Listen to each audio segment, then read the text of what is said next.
Everything is Amazing. swirling. It is saying we're live, so I'm going to say we are now live. I will post a link to the stream. Should anybody be interested in watching what we're doing whilst we're doing it and causing an echo for themselves, I'd also like to point you to incredibly detailed summation of what we did last week that I wrote up on there as well. Oh.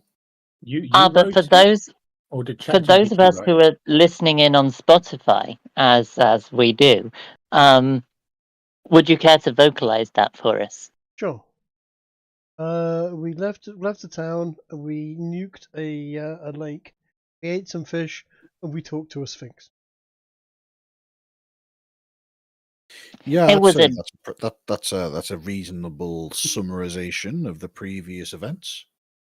it was not a very trivia focused quiz, cat. We yes, and we did one thing. What I would like to point out is what we did make a massive discovery of is that for one of his spell slots, Ez can create a bomb that makes a fireball look minuscule in comparison. Indeed. That is What is worth no pointing small out thing.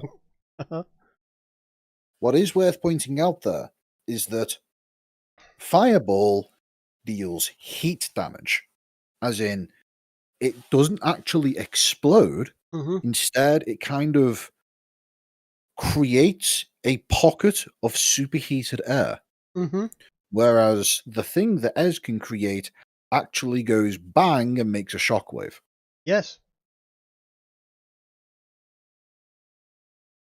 So, Of course, one can be used to trigger the other. yes. Quite.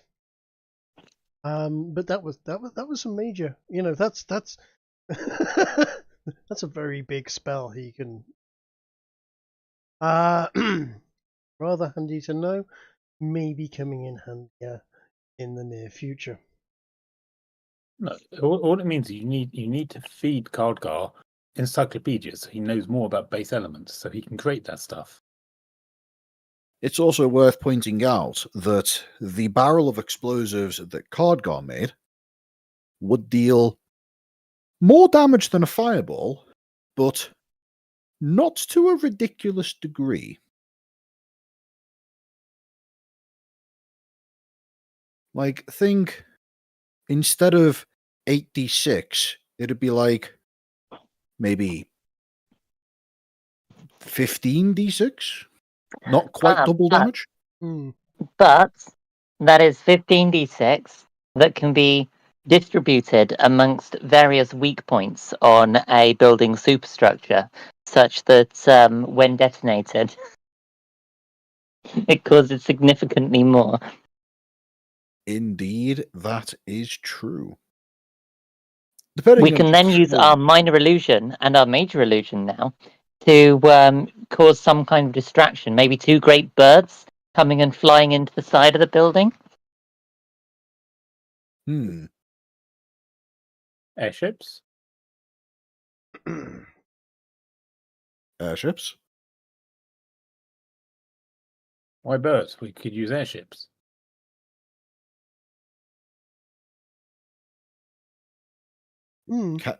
Can you use airships? I mean, airships exist, but I'm pretty sure that you don't have access to one of those yet. Yet being the operative word. Yet being a very important operative word, which says that you can't do that. At least not right now.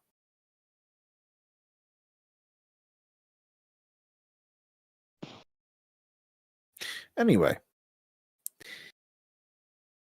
the session concluded with the party having figured out the puzzle for the small black sphinx that is now a small white sphinx. And then kind of, well, presumably everybody looking at Cardgar and thinking, oh, what was all that about? So what do you want to do from here? We were heading over the mountain, weren't we? Well, yes, ish. We'd taken the route behind a rock and found Sphinx. Is there nothing else? Was this a guardian? Was this just a path and then the room and then that's it? And then there was a route over the mountain after if we backtrack. I thought we were going to check the peak of the mountain before we left. Yeah, we were. Yeah, fair enough. There was a point at which there was a divergence in the path where you could either turn left and go down the route that you ended up taking, or alternatively turn right and continue following the path of what appears to be a dry riverbed that led further up the mountain.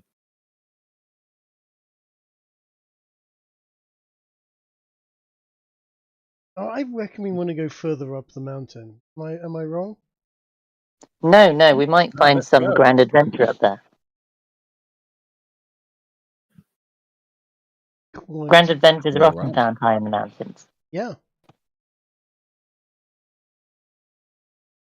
So, you make your way back along the route that you had previously taken, making sure to be careful as you sidle along the relatively narrow path, and eventually find your way back to the split in the road. And as of right now, my roommate Cass is currently singing rather loudly, and it's quite distracting for me, so give me a moment.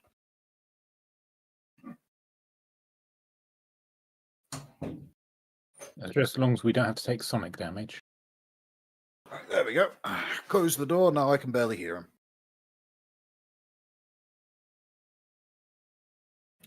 He has this thing where he tries to sing along to things that he's listening to, but he can't actually hear himself, and so as a result has no ability to actually sing in tune.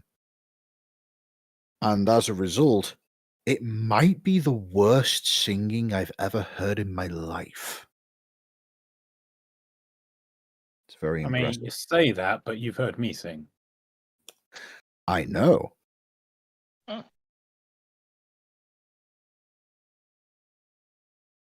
So, you arrive back at the split in the path again, where you were able to see the pebble-strewn riverbed leading its way up the mountainside.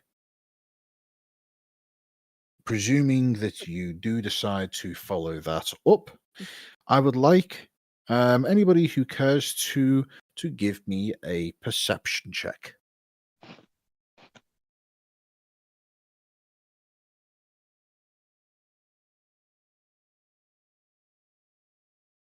We can try. We fail because we do not do well at perception, but we can try. We do tend to do pretty poorly at perception. That's not Usually. awful, though. I mean, I've got a +4 in it, but I still managed to get a fucking 7. God But if damn. it's something the dog can notice, he's done quite well. You know, I keep forgetting about Tank. I'm going to Well, assume I will 19 say- is enough.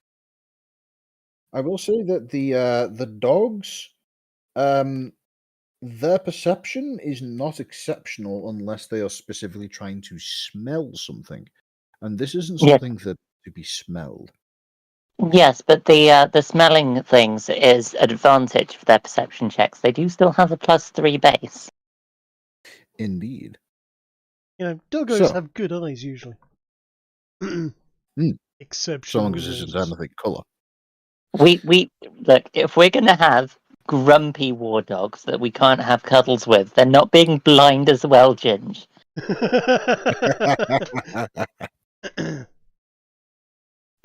Well, it's a good job they're not blind then, isn't it? They might become cuddly if we feed them a healthy diet of bear. Who knows? I mean, I was thinking it's kind of funny. It's like Khadgar wanted a war beast to ride into battle, and he got a cuddly bear. You wanted a cuddly dog, and you got a war dog. Yep. The thing, Yeah. we did manage to keep plenty of bear, didn't we? Bear meat from the Yeah, harness. yeah. And the slaughter. Khadgar's carrying quite a lot of bear material. I'm going to be throwing the occasional chunk of bear meat at the mastiff to make sure he's nicely trained up to eat bear. And Piper's been socializing and training with Beth and everything. No. I think at this moment in time, Ashenka just utters a noise of irritation without any real reason. I've just seen it. I know. So I must. Anyway. This is something that Frizz the dog ends up picking up on first, which is what draws Piper's attention to it in turn. And Khadgar manages to pick up on this individually. In the distance, you hear a noise. It sounds odd and sounds like something that it's difficult to describe. It's kind of like halfway between a screech and a roar. Think Guys, what was the that? noise that just think the noise that a scream metal band lead singer would make. Sort of kind of thing. Yeah, kind of. Is this coming from up the mountain or down the mountain? You know, we're in a mountain. Maybe someone's doing a rock concert. I mean, there's plenty of rock. You may be right. That can't be right though, because we're here and we're not on stage. Well, no, then maybe they're our warm-up act. Yeah. Oh, you make a good point. I mean, that's a hell of a wail. In fact, I'm going to try to memorize that sound and practice it and work on it. All right, okay. If you're giving me a heavy metal kind of wail of a sound, this is something I might want to work on as a noise to make while singing. I will give you an additional piece of detail. Frizz being the first individual to encounter this particular occurrence, you notice that he has gone from being somewhat calm to being distinctly on edge, to a degree that you have not seen him be since you first bought him, when his training was still in full effect. His warlike training has, of course, since somewhat mildly waned since you bought him, since you've been trying to get him to be more cuddly.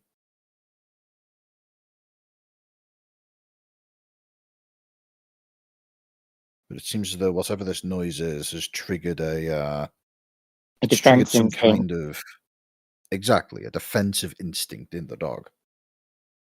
Right. Well, let's proceed cautiously. We wouldn't want to arrive at this place and be unannounced sufficiently. You know, we want to make sure they see us coming, and we want to make sure that we're not looking like we're rushing, because that's distinctly uncool.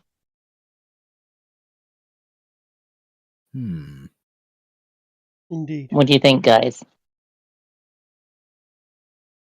I'm going to grab another little chunk of bear meat and throw it to the dogs to calm them.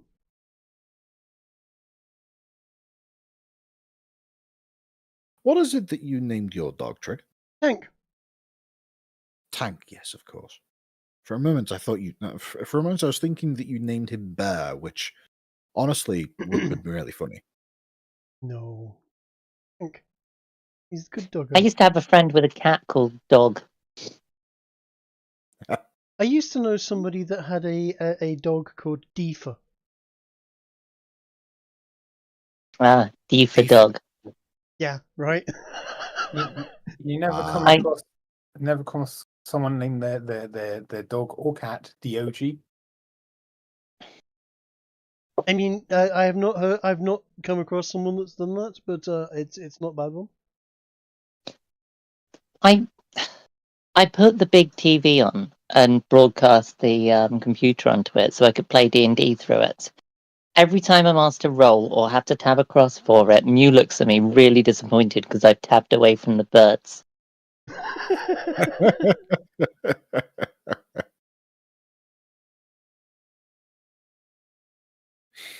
So, carrying on. Your party continues up along the dried riverbed and soon finds themselves coming to another fork in the path, but this one is much easier to decide on, given that the left route seemingly leads up into a very small opening in the rock that you can see that whatever amount of water comes out of here must clearly originate from underground.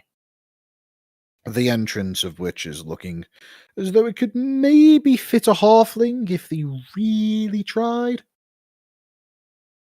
But the other path seemingly leads on with a route that looks as though it has been intentionally travelled and worn in, as if there are a great number of entities that travel along this particular route. Well, let's check out this hole. I reckon we can get a good look inside. It's just dark, right? You can get a look inside, yes. So if I light a torch after tying it to the end of a piece of rope, can I throw it as deep into the cave as I can and then get a good glimpse with some night light? I reckon you could. You're going to keep the hold of the other end of the rope. Yeah, Yeah, that makes much more sense. Yes. brilliant. I shall. Do you want me to make a strength check or something, or are we okay to just? Well, I suppose a strength check to try and squeeze into the hole does make sense. No, I'm just throwing a torch in and having a look with my face. Oh. Makes more sense than having No, a look you with your arm. You toss the torch into this hole and you notice that it seems to clatter into a small opening. Think you are looking at the very top of a potentially very spherical looking cave that only the absolute top 10% or so of which is actually visible, with a somewhat rocky bottom being what is evidently an area where water should expectedly pool up from underneath at certain points in the time. You're from what you're able to see from this, it's possible that what you're looking at here is man-made, a possible natural spring. Roll me a nature check. Sure. Let's disrupt the cat for a moment. I imagine Mew is absolutely enthralled with the looks of bird-like nature on screen. That's a pretty good nature check. It is a pretty good nature check, and in fact, using this nature check, you were able to draw on some information that you have from the time spent out in the wilderness, the mountains that are nearby to where the settlement that yourself and Robbie come from. You are aware of the fact that water often wells up from the sides of mountainsides, and you suspect that what you're looking at here could have potentially have once been a somewhat open cave, perhaps the entrance to maybe an aquifer or something approximating such in the side of this mountain that has since been filled in with rubble. You're also suspecting that it may be possible that whatever has filled in this cave Maybe the reason why this is a dried riverbed and not a flowing one.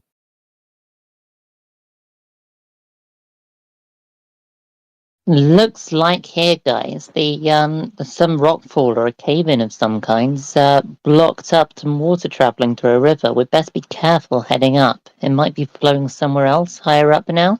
Ah, hold on a second. We could clear that.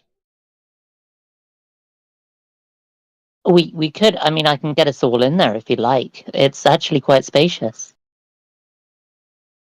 I just don't know what there is in there that seems more interesting than this path that's clearly got some big beasties walking up it.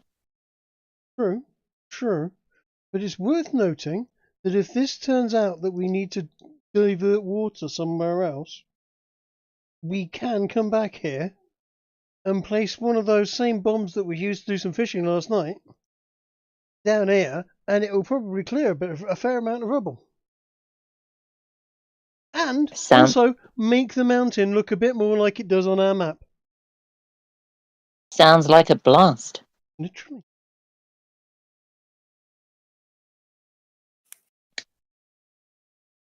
Well, further on up the mountain, I guess. What do you think, guys? Upward for adventure. Fair enough. Ooh, mark on the map. Righto. Possible place for new blast. I mean, if we are going to block part of the mountain, we should probably climb it first and then come back down, so we don't, knock it off accidentally and then not be able to see what's there. Knock the top off the mountain. Yeah, you're right. I will say that you can tell from the overall elevation of this general region that you are getting somewhat close to the top, but this isn't an isolated peak like Mount Fuji. This is a series of individually prominent peaks, and you are towards the top of what I would describe as being like the plateau of this region.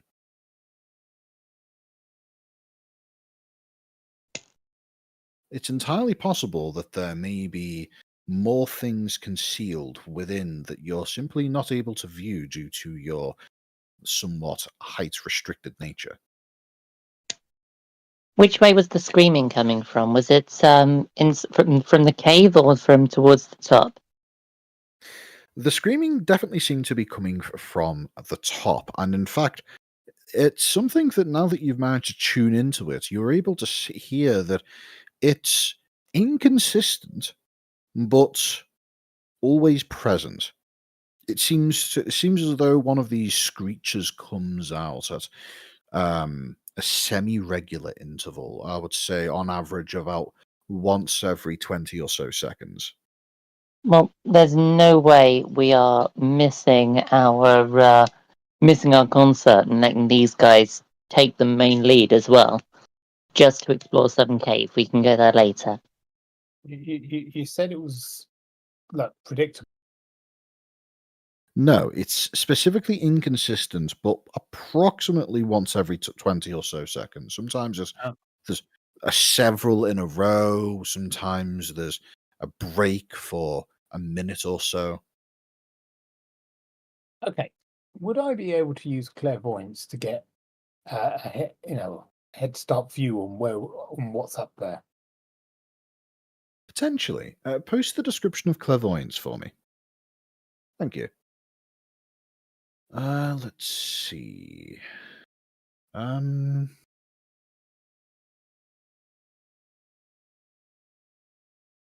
From what I'm seeing there is no reason why you couldn't just place a clairvoyance sensor in the sky. Okay. Can I do that? Well, whilst we're traveling, can I travel by bear whilst casting? Yeah.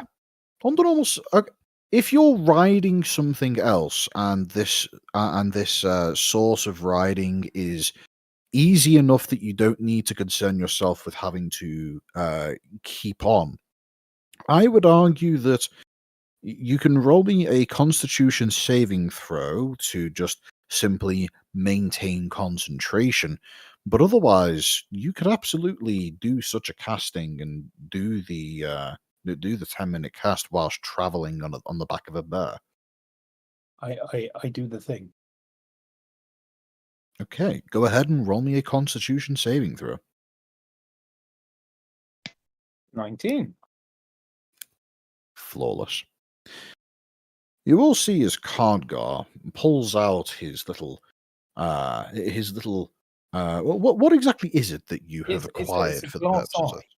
So please finish Right. that sentence. I don't want Kargar to pull out his little whatever. You see as Cardgar pulls out a small glass eye and begins to rub his thumb over the iris in a circular fashion, humming a little tune as he does so, as he sits on the back of his bear, clenching on quite strongly with his legs, and evidently not even bothering the bear slightly. And as he does so, Cardgar, you cast the sensor up into the sky about 200 feet, giving yourself the ability to view not only your own party, but everything in a fairly decent radius around you, being able to quite clearly see the peaks of all of the various prominent points in this area. And you see that this path that your party is traveling on is it seems to go on and curve around whilst continuously traveling up a gradient until it eventually arrives at a structure that looks somewhat rectangular and vaguely built into the side of a mountain, whilst also simultaneously being on what you suspect may be an artificially flattened out section of ground. If you had to guess, it'd be about 40 or so feet in one dimension, and then about 60 in the other, being mostly rectangular. Doesn't seem to be in a particularly good state of well, it's looking a bit ruined. What is curious though is that whilst you are still able to hear the inconsistent and occasional screeching noises, looking around with the sensor doesn't seem to give you much indication. Apologies. Doesn't seem to give you much indication as to where the sound may be coming from. All right. Well, I suppose I let everyone know it seems to be some sort of stadium or auditorium up there, where it must be where they're doing the gig. Oh, Let's get up then. See what we're up against. I Indeed. can't see what we're up against. With what I've done, I suppose I could do another 10-minute casting to move the sensor inside the building, but I think by then we'd probably get there. Yes, you do suspect that in the 10 minutes it would require to cast another sensor, that you would be able to you will be able to arrive at the foot of this structure. And arrive you do.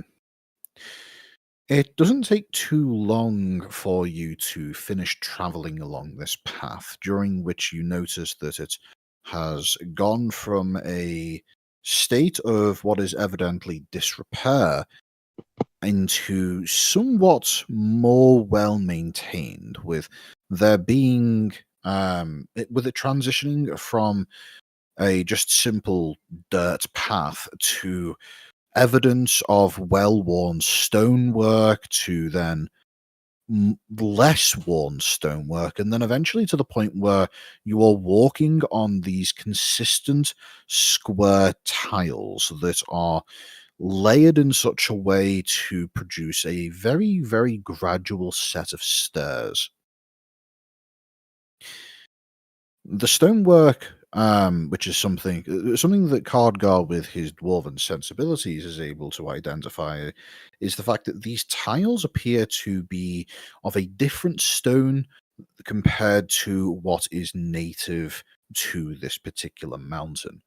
That whatever has constructed this must have transported the materials used from some distant location. So the Welsh have been here. Entirely possible.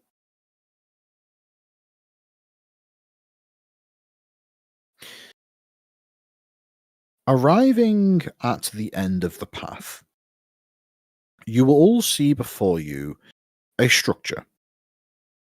There is what appears to be a selection of columnated pillars, 4 of which are able to be seen on the outer reach of this structure at which you are looking, and taking a few steps to the side, you are able to see that there appears to be a series of 5 columns along the longer side of it. Give me a moment. It's 11 o'clock. It is. With that said, let me move you over to a map. Ooh, a map.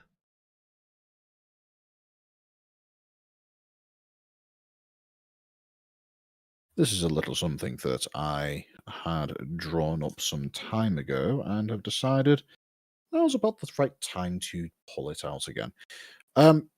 If you want to go ahead and throw yourselves onto this particular map here, the most northern end of it is embedded into the back of a large stone mountain wall. However, the front side of it consists of a set of tiled stairs, as I've already described, that leads up to this flat terrace of sorts. You can see bits of rubble and remnants of rooftop that must have at one point been supported by the various columns, denoted by the black circular looking things on the on various tiles on the map here. However, it appears as though if there was once a roof, it must have been cleared out at some point, with many of the pillars now being incomplete and broken off at various points of their height.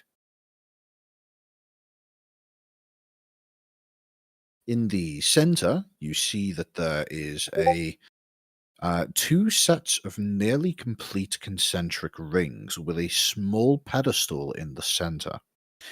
There appears to be a designated walkway both to the far side and near side of these concentric rings, in which you can see that you'd be able to walk through should you so desire. I'm just going to go ahead and shrink Bobby's token a little bit. Thank you. There we go. And if you highlight that entire combination of tokens with Bobby on top and the dog token underneath, you'll be able to move it as a pair. Yep. Gotcha. So, Why are there 2 May- bodies on that dog? I don't know. I can't move the Bobby icon to the right hand side of the square. yeah, that's a odd limitation of Roll20 there. It always prefers to have the token on the left side. The You obvious can, fix however- being that the obvious fix being that if Trig was to simply delete the token for Bobby plus dog and replace it with a 180-degree horizontally flipped equivalent, that would work. You can do that, by the way, Ginge. I can do it as well. I don't think you can. If I try to do this, it doesn't actually do anything. There should be a setting on it as a GM that lets you make it an image like a is image, and then you can flip them, and then you can make it not an image anymore. Okay.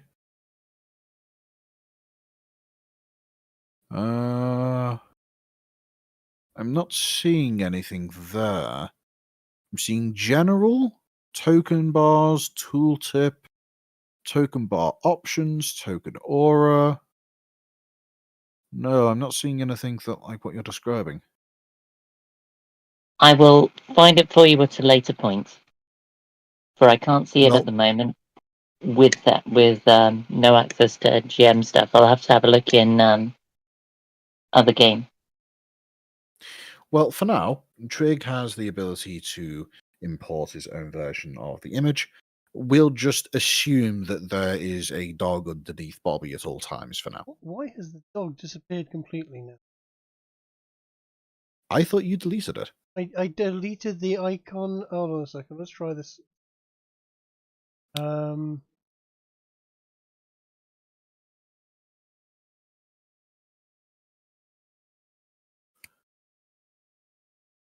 So you are looking at this area, and the most obvious piece of detail that you're able to spot about it is that at some point there has clearly been some partial effort to not necessarily restore, but to address the fact that the roof had fallen in, as there is nowhere near enough debris in the immediate vicinity to justify the fact that this location does not have a roof. So at some point, the roof collapsed, and then somebody came in and removed the said debris. There's some sort of local mountain janitorial people, or just a strong Scottish wind. Potentially, although it would have to be one hell of a strong Scottish wind to be able to affect Yeastra law. I mean, yeah, are you not losing sheds and tiles and cars flying down the road? Is it not literally looking out and seeing various women and children flying down the sky? No, as a matter of fact, this particular area of Scotland that I find myself in is not currently reenacting the opening sequence of The Wizard of Oz. Shame. Yeah. As it turns out, the wind tends to get blocked by a large series of mountains. Let me help you out with that. You can now stand on the dog's There you go. face. I can now, yeah, literally. If There we you, there we It's go. like You are now it's a centaur. yeah, you've polymorphed into a dog. That's fine. That gives me Just- full normal human movement. Plus various. Just going to go ahead and take a little screenshot of that for the purposes of being saved for posterity. The overlapping nature of this does actually result in something that, at a squint, actually looks like a dog with a Ben Stiller head. Yes. Almost looks like something made by AI, but that couldn't be It it. does, doesn't it? Christ, That fucking Mr. T, that Mr. T Gandalf I found yesterday kills me every time I look at it. I pity that fool of a took. Just still tickles me. And Kiki sort of looked at me and was like, that's really lame and not very funny. And I beg to differ. Kiki is objectively wrong. It is amusing and will continue to be amusing. Also, I think it's people that have enjoyed a lot of the A-Team.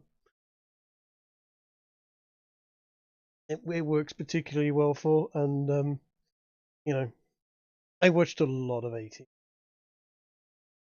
Same. It kind of reminds me of Mr. E.T. if you ever seen that. Anybody that happens to watch the stream, there you go. I pity that fool of a took. Mr. T as Gandalf is just It's just perfect. You're right though. That it would be a good monk in a D&D game. It'd be a pretty decent wizard actually as well. Obviously. Not enough beard to be an appropriate wizard. There's a proper amount of wizard robe to wizard beard ratio that's needed for a good wizard artwork, and that particular piece of artwork doesn't follow that, but it does follow the appropriateness of strong build plus stick equals monk. And strong build plus stick does equal monk. You are correct in that summation.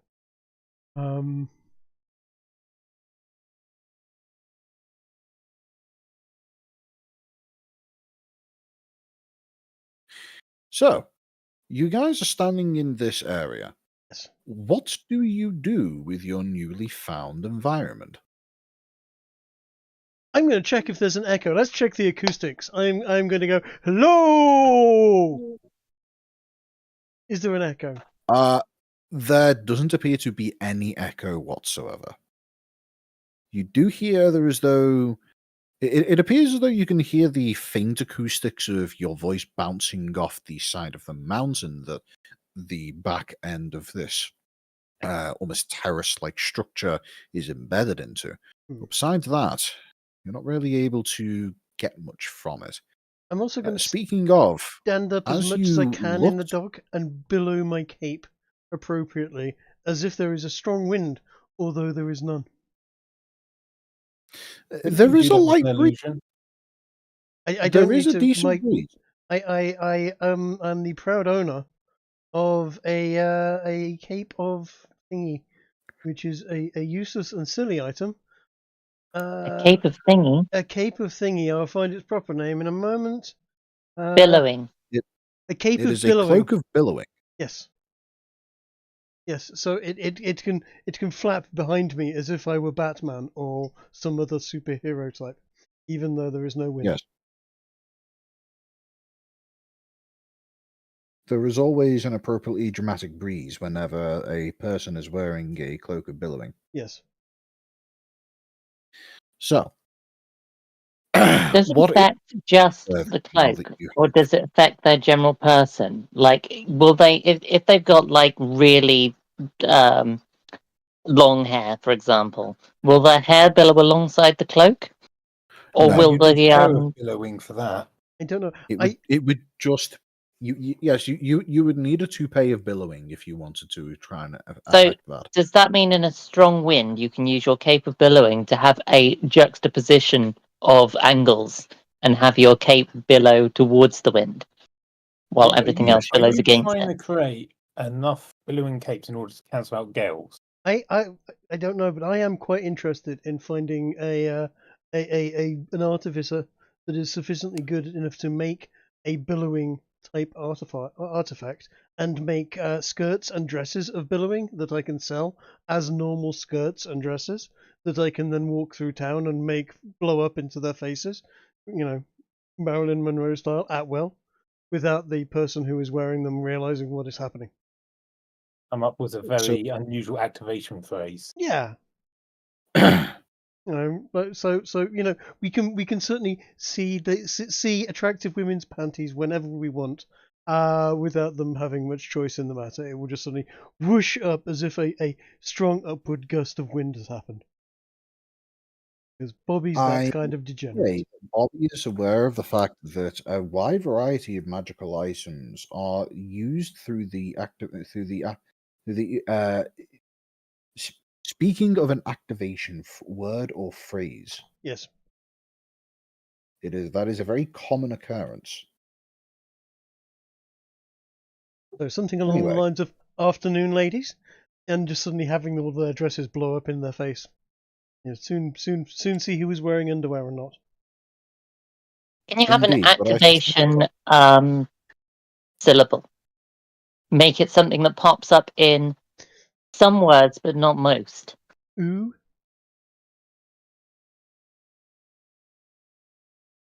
That'll be very dangerous around Canadians.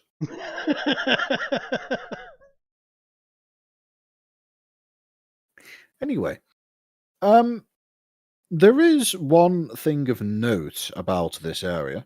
Upon bellowing out, I should say, and attempting to bounce your voice off of various things, as your attention is drawn to the mountain to the, we're just going to say north of you for the sake of this being a northwards oriented map. You are able to spot that the wall on the far side doesn't appear to be entirely natural. It looks as though that there could potentially have been some stuff carved into it. Might even be a door, guys. What do you reckon? It's Go possible. investigate. Stuff carved into the wall. I mean, if I can get closer, I could give it a look with my stone cunning. I'd like to advance to this center brown thing here in the center and just see what it is. As you approach this central pillar, you walk through the middle of these two concentric rings, which are about 3 feet off the ground and look as though they are slanted inwards towards this center. As in, the top of them are slanted inwards, as if, well, the outer wall appears to be thick, appears to be taller and slightly thicker. The inner wall appears to be slightly less prominent, and as the curve goes around, it's consistent in that it points towards this central brown pillar. But said central brown pillar, as you get a good look at it, appears to be a different color of stonework as to the other regions, being that of a somewhat light brown and somewhat reddish granite looking stonework. Is this like a Okay. giant game of skee ball, where giants throw rocks and at it and see if they can get it to land in the center? I like lawn bowls. Like lawn bowls, but yeah. Is it skee ball? I can't remember. Evil's the one you're thinking of, yeah. Looking at it, it does appear as though a particularly large sphere could sit upon those concentric rings. Though why there is a gap in the middle and a pillar through the center, you're unsure. The pillar itself, by the way, is about 5 feet tall, so Cardgar isn't quite able to see what may be atop it unless he gets a boost of height of some kind. Well, yeah, I suppose I could put something down to stand on or summon a box of standing. But I'd like to use my stone cunning history check on this entire circular thing to see if I can intuit anything about it. A box of standing. Sure. Go ahead and roll for me your Stone Cunning Enhanced History check. Okay, so if I understand right, I roll history but double the proficiency bonus. That's correct.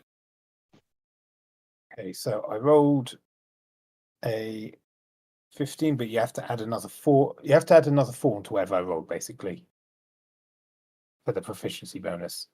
Hang on just a moment. I have apparently, just at this moment, ran out of battery on my earphone, so I can't hear what anybody's saying. Quick, What? everyone say mean things about him.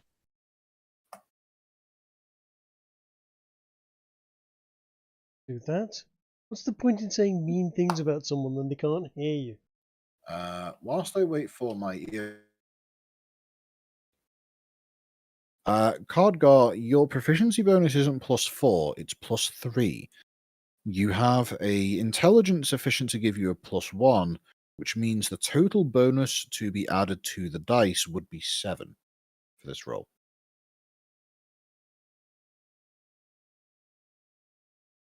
I can hear you again, by the way. All right, so that'll be 15 plus 7 then, which I think is still 22 if I've done my maths right. Yes, a 22 is plenty sufficient to give you some interesting information about what you see here. First of all, it is quite clear and obvious that what you are standing in right now is artificially carved stonework. However, what you are able to see is that, first of all, all of the pillars and tiles and walls that make up this area do appear to be of stone that, first of all, is not native to this region, and secondly, from what you can tell, not native to anywhere that you are personally familiar with. Despite this being a particularly high roll, you're not able to figure out what the actual nature of this stone is. You can't identify it. The sole Nice. exception being the central pillar, which does appear to be a fairly standard, high quality brown granite. Is there anything atop the pillar? If you do a quick little vertical jump, you are able to just catch a glimpse of the top of it and discover that it appears to be bare. Much like the thing that Kirka's standing on. Indeed. Well, I assume that the bear is down at the bottom of the area and that Cardgar is currently walking around on his own 2 feet, That's correct. which is why he needs to jump. If he were riding on the back Um, of the bear, he'd have just enough height to be able to spot the top of it.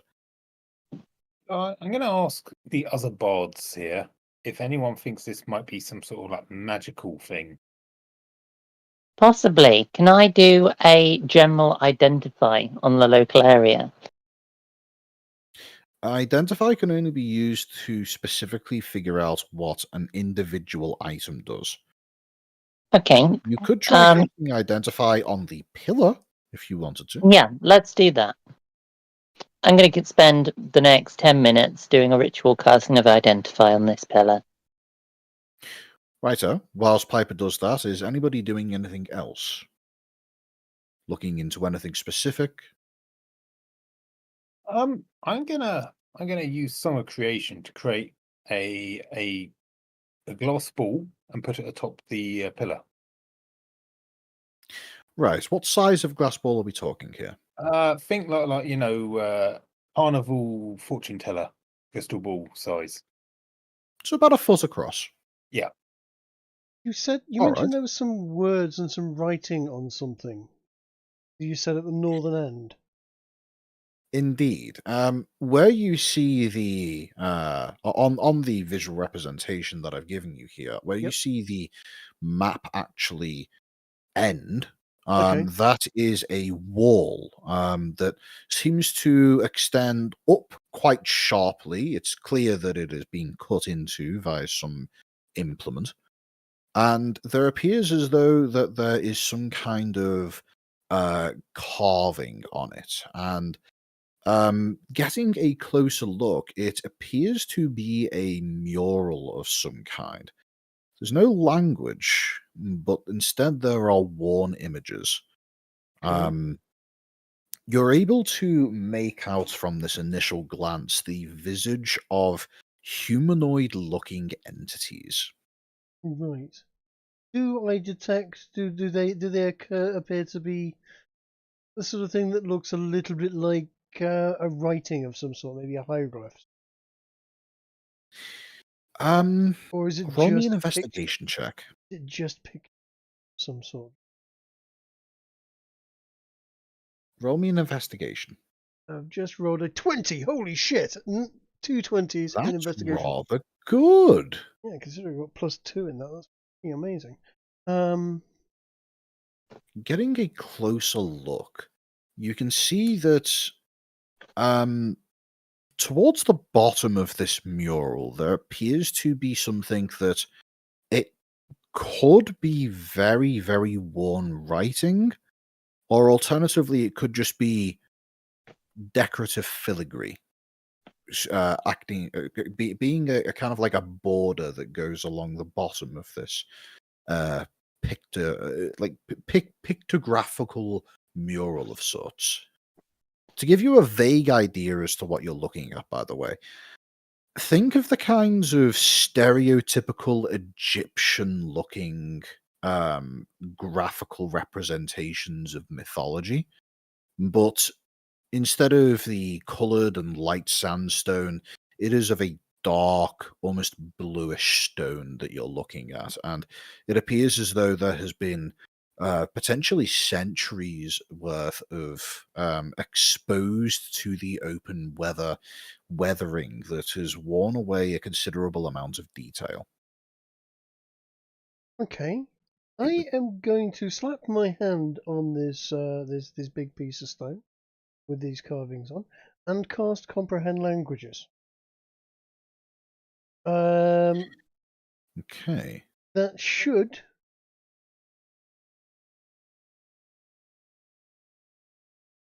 give As me you the. cast comprehend languages, Mhm. you, being it being a targeting of self spell, Yep. you gain the ability to comprehend any kind of text that may be here, and looking at it, you are able to see that it appears as though some aspects of this could potentially be filigree going across the bottom. Does it appear to be some form of text, although most of the words have been worn away to the point where there is no longer a coherent sentence. Yeah. Um, you can see the word sacred in there. Hmm. Um, a bit further along, you can see you can see a word that just says globe, and you also see a word that represents power. But Good. we're talking like you're getting less than 10% of the overall structure of the word here. Yeah. Yeah. Well, that's going to sit there running for an hour or so. So if we have any encounter with anybody that speaks gibberish at us, well, I will at least be able to understand them if it happens within the next hour. So not. I'm also going to go. Oi, guys! This wall seems to say "sacred globe power," or at least some those words in amongst a bunch of stuff that I can't read. Maybe there's like a big ball that fits on top of that pedestal, making it like a big eye or something.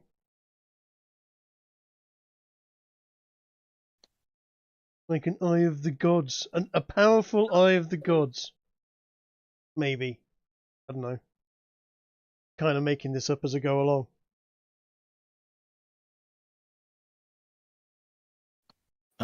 I just need to check something in your character sheet for a moment, Trig. So I'm just going Sure. to move it off the spells section.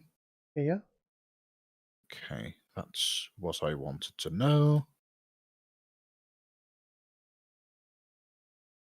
Um,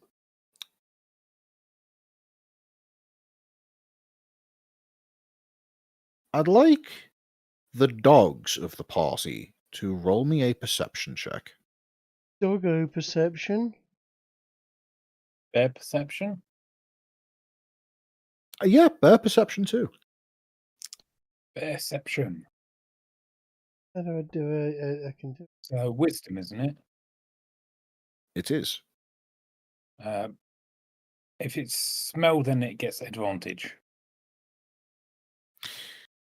Good to know. Good to know. Same. Which I think is the same for dog as well. Yep. Yep, dogs have got keen hearing as well, so hearing or smell. It's around this point that Frizz is able to pick up on something. You see as the big fluffy golden boy suddenly turns around unexpectedly and begins making its way towards Bobby. Give me a moment and I shall move you.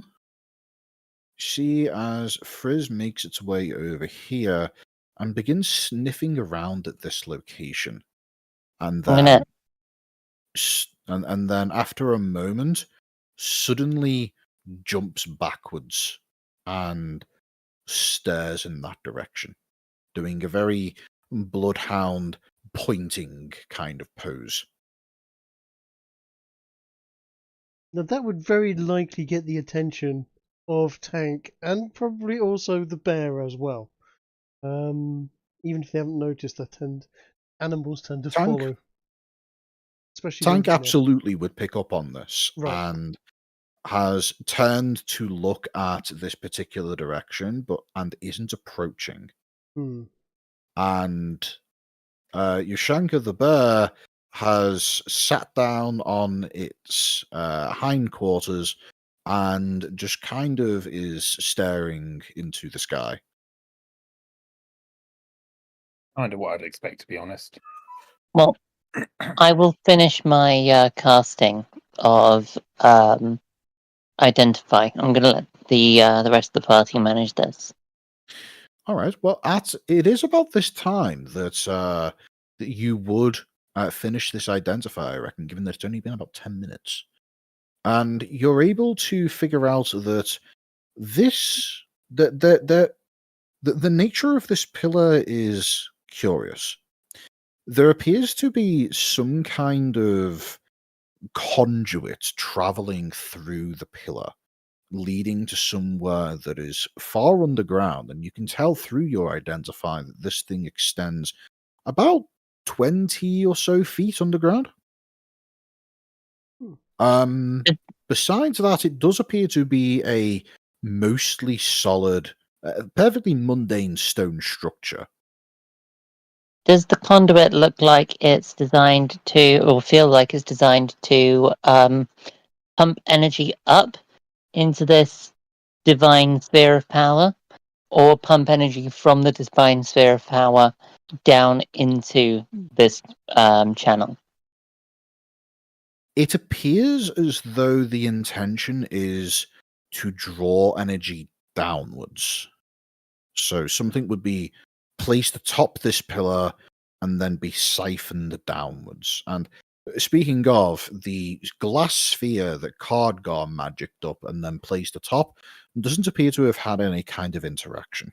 So if we can put enough arcane power into the top of this thing, we might be able to get this thing working, doing whatever it's supposed to do. What do you reckon, guys? Maybe. Has anyone still got any of those wet stones? Whetstone? Do you I've mean got one. thunderstones? No, I mean water stones. Oh, no. I've got one. It's in the water cooler. What do you want it for? Well, it might be like some sort of inverted fountain or something. By the way, the dogs are acting really weird and looking at this sort of point over here. Fizz, what do you want? What's up, buddy? I'm going to investigate what Fizz is looking at. I'm going to make my way over to Cardgar. I'm going to get some more bear meat out of his backpack. I'm going to throw some at his bear, and I'm going to take some back for the dogs. Righto. Did you just turn my bear into a cannibal? If it eats it, yes. If it doesn't, no. Look, your bear either is a cannibal or isn't. It's like dogs and vegetarianism. When you present them with meat, feel ready to be disappointed by the fact that they're going to eat the meat. Ruin your social media.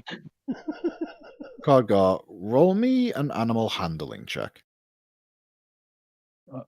What am I animal handling? You'll find out if you roll high enough. What? You roll high enough. As you see Bobby toss this slab of meat towards your pet bear, you are immediately put on edge and concern as you notice that the bear ignores it and continues staring at the sky. I would like to go over to my bear and see if I can look in the same direction to see what's so fixated on. Okay. As I will say that as you approach the bear, there is you spend enough time around this bear to know that if it is ignoring food because something else has grabbed its attention, that means that there is something most definitely attention-worthy that it should be staring at. We'll cover that in a moment. Piper, following the implied direction of your well-trained mastiff, Frizz's nose points you towards what appears to be an interesting-looking formation of what appears to be some kind of a landslide. It's mostly dry, filled with various bits and pieces of debris. Looking at it, it appears as though that there is. Make me a nature check for a moment. Sure. Let's have a nature check.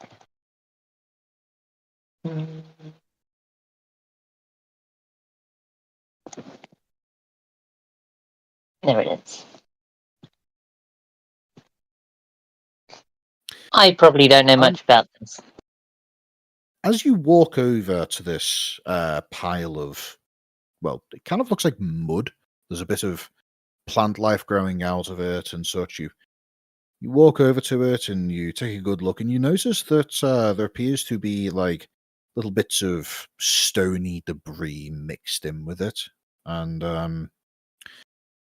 you can see that a lot of the rocks around this area, the stone that Cardgar has informed you is non-native. You see that there appears to be some equally pale stones mixed in with this material, and it's only after you pull one of those out and take a look at it that you suddenly realize that it seems to be carrying a bit of smell.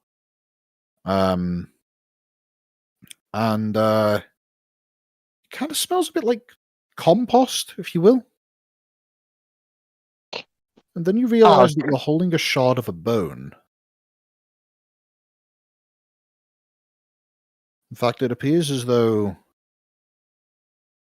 all of the light-coloured stones in this debris pile do appear to be bone. There's a pile of bones over here, guys.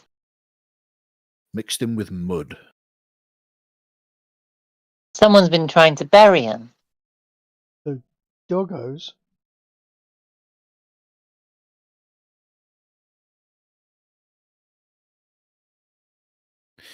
Anyway, Cardgar, as you make your way over to Shankar and you put your hand on the bear's shoulder and you try to get its attention, it just goes and continues looking up at the sky. And you follow its gaze and roll me a perception check with advantage. Sure thing.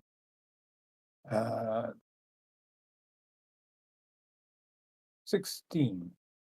I'm not sure. Will my clairvoyance still be up in the air, and would that also help? 1 hour duration. I think it is.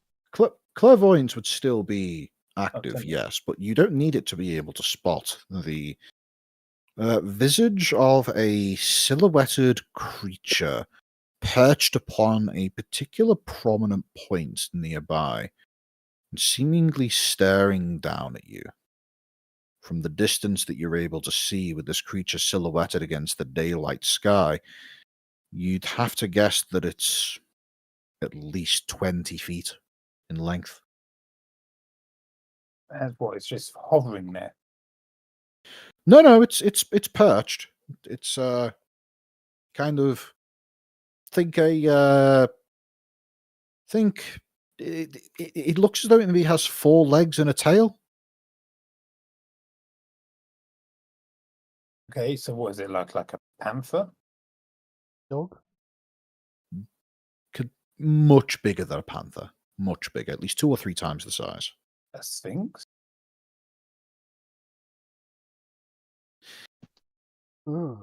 Anyway, it's at this point that I'd like you to all roll me initiative, please. Okay. Initiative, you Let me go ahead and bring up a turn order tracker here. Oh, I must have done it. Oh, I didn't have my token selected. Sorry. Right. Select your token and then reselect the initiative value, and then roll for me. Once it what rolls the new number in, simply edit your thing. Okay. Suddenly, Trig has 2 values, which isn't right. No, I've got one for the dog, one for me. Yes, Oh. but you're on there twice. Look, I've just put you next to you. And No, then there's I'm only you next to saying you next to Mastiff. I'm only saying me, and is that coat? Essig also has 2 values. Give me a moment. Once everybody's rolled their initiative, I'll evidently there are duplicated values on my DM side of things, so I will delete Kiki, invalid. have you rolled for your doggo? How do you No, roll I was trying to initiative find the button. for the It's dogs? right. Okay, on your sheet it should be opposite Oh, I where see. your armor class is. It should say int or in it. Yeah, Yeah. because my dog's an NPC. Yeah. He's got a different icon. It's like a picture of a die instead of a I was looking for where it normally is in a character sheet. Yeah.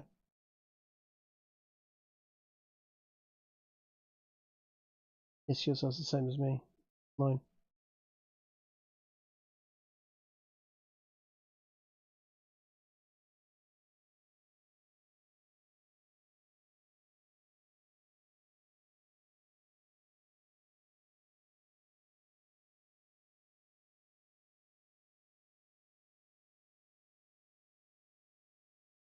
Let's see. Yeah, that one looks about right.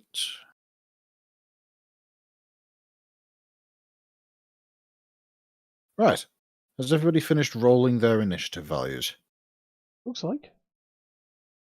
I think. Mm-hmm. I can see that Frizz has a whopping 22, so that's all good. Kiki rolled an 8, which means that Piper. Yeah, I only see one Piper on there. Essig got a 9, so I shall eliminate the 12 off of my end of things. Cardgar started out with a 9. I'll eliminate the 8 that I see. Let's see. Trig, you rolled a 13 for Bobby. Yep. 16 for tank. And yep, 16 for tank. Okay. What I'm going to do for the sake of simplicity is I'm going to set each of your initiatives to what they need to be, but then I'm going to have your pets located directly beneath your initiative value. So in the case of Trig, his Mastiff is going to remain beneath him, even though it's a 16 compared to his 13. Yep. Frizz, I'm afraid, even though got a natural 20, is going to go beneath Piper. Rip. Cardgar is above the bear. Actually, let's sort them first. Sorry about this. Coat, you have a dog as well, don't you? I do. Do you? You know, he rides a horse. That's true. You do ride a horse. I assume that your horse has just kind of been left somewhere outside of the field of battle. I don't remember it being a combat horse, so yeah. Yeah, that makes sense. Black Bear goes behind Cardgar. Okay. That looks about right. Except for the fact that Piper is now at the top. That shouldn't be right. Piper should be at the bottom. Bobby should be at the top. So am I to assume there's no point in rolling for initiative 13. with our creatures in the future, other than to have them on the order, because it's going to be us going and then our dog afterwards. Is that right? Yes. The only reason why I wanted you to roll for your creatures is just to get them on the initiative order. Okay. Which I appreciate. Okay, so 13, 9. Essig has more dexterity, so he goes before Cardgar, and then Piper is in last place. Right. Now that all that's out the way, roll 20 is not easy. You see as Cardgar sees as this creature suddenly leaps forth and begins rapidly falling down towards your position. I would say you have Cardgar, you have about 2 seconds worth of warning as this thing rapidly approaches your position, during which time I will permit you to do an action and to say a thing. Is it what? Pouncing at me? Whatever this thing is rapidly approaching your general vicinity. You suspect that it's going to land somewhere in the immediate vicinity of this I said arena, but yeah, let's go with arena. It's a terrace, but let's say arena. Well, I will call out a warning to everyone that can hear me and get their attention. In terms of the action, let's see what I have available. See, I have silvery barbs. I think that's the one I'm looking for. Let me read it to make sure it is the one I'm thinking. No, it's not that one.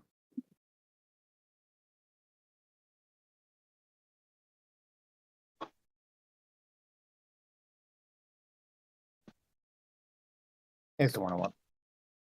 I'm going to cast this spell on it. Bane. So you cast it at the creature as soon as it is within range. Good to know. Speaking of, as you are seeing this thing approach down, you see it suddenly land with a rather colossal bang as it lands right next to Bobby and Tank and releases a scream that is sufficiently loud for you to recognize that, oh, that was the thing making that noise earlier.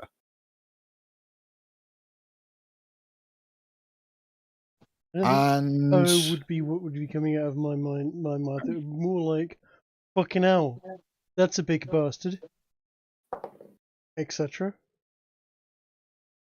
How well did you do with your practice screen, by the way? Can you return the favor back to him? You know what? That's a great idea. Can I return the favor? sure, go ahead and roll for me a performance check.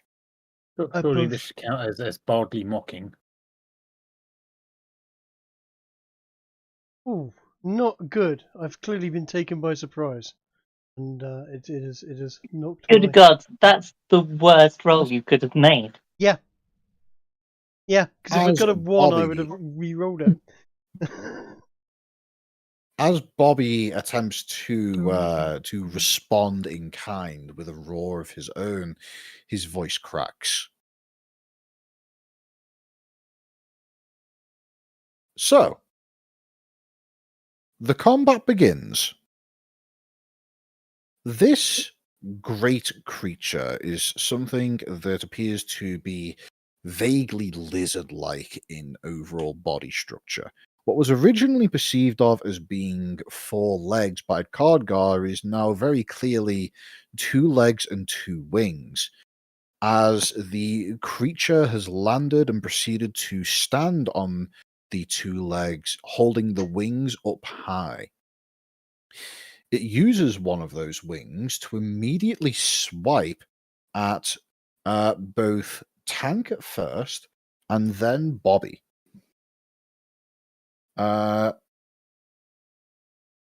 I'm going to go ahead and roll for those attacks. So that's a /R 1d20 plus 4. Does a 22 hit the dog? Oh, it fucking does, yes. Hang on, you need to -4 off that, don't you? Or at Why? least a D4 off it. Ah, yes, the bane. Well, first you've got What to do a is- charisma saving throw. Oh, that's interesting. I don't remember Bane being charisma save. Let me double check that. Three creatures of your choice that see it must make a charisma saving throw. Whichever the target fails the saving throw makes an attack roll or saving throw. Until the spell ends. That's crazy. Bane's a charisma save. Holy shit. Yeah. Okay. So you need my spell DC, don't you? I do. So that's a 14. Okie dokie. Wow. Never mind. So I guess that doesn't do anything. Okay. That's a little unfortunate. Anyway, let me roll its wing swipe on Bobby for a moment. Okay, apparently it whiffs the attack on Bobby, Okay. meaning I only have to roll the damage on Tank. No, you don't. No, I don't. Oh, I don't have silvery barbs on this fucking character. Okay, no, forget it. I don't have silvery barbs. Therefore, I can't do what I was thinking of doing. That was another character that I had that on. Carry on. Kill the dog. Okie dokie. I shall kill the dog quite promptly. The creature swipes at Tank and batters it quite nicely with its wing. Please roll for me a strength saving throw for Tank.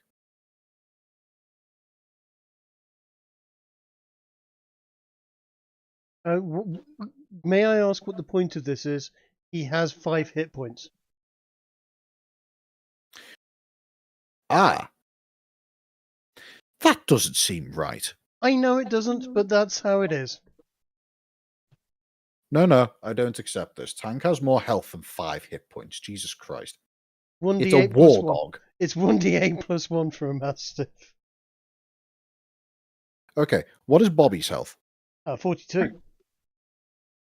42. Okay. Tank has, let's say, 30.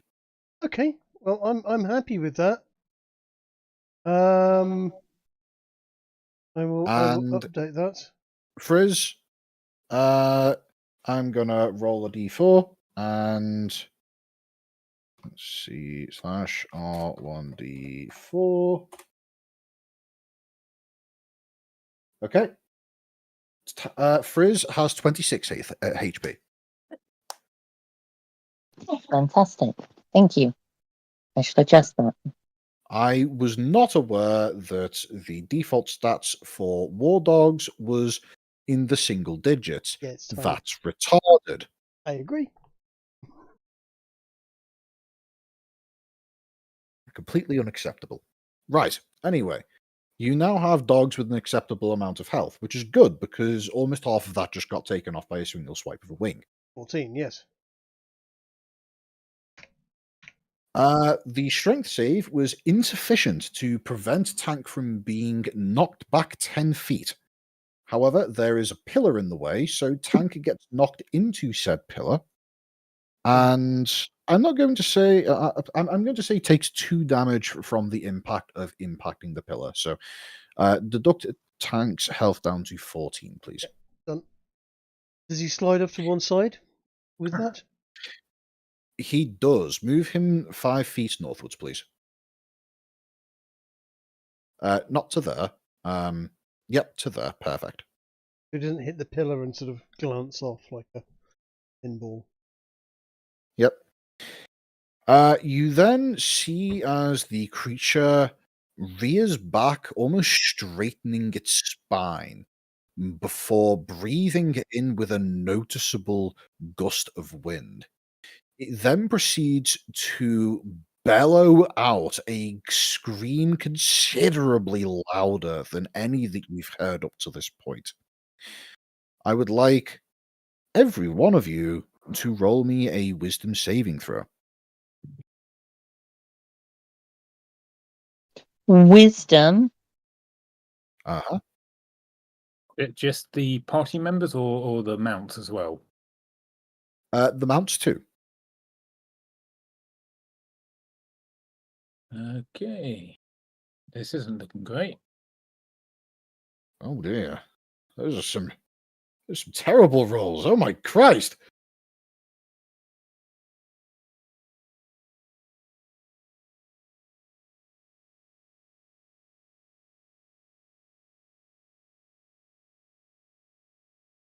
And last roll for Frizz.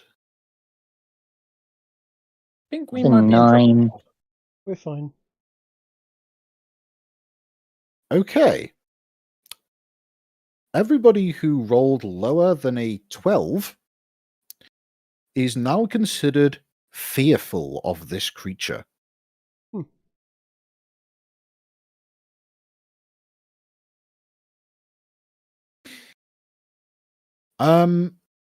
Does anybody need to know what the fear effect does?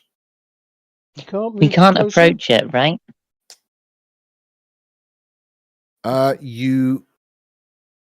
You cannot approach the creature, and if you attempt to attack it, you do so at disadvantage, and you can attempt to break fear at the end of your turn by re-rolling the save once you have broken line of sight with it.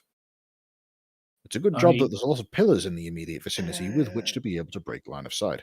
Is that I want considered a to add spell? here. Oh, gone. That No, is not considered a spell. This is just But the it- creature being really fucking scary. but We- presumably it would be considered a mind-altering effect, wouldn't it?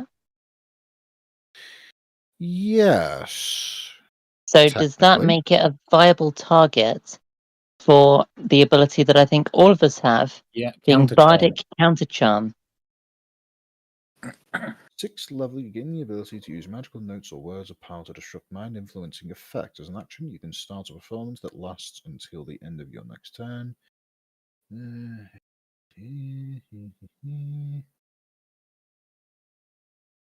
Yes, that absolutely would work. If one of you wishes to use your action to be able to try using counter charm, that, I would say, is a very good idea right now. Well, whose turn is it? It's going to be my turn next. It is now Bobby's turn.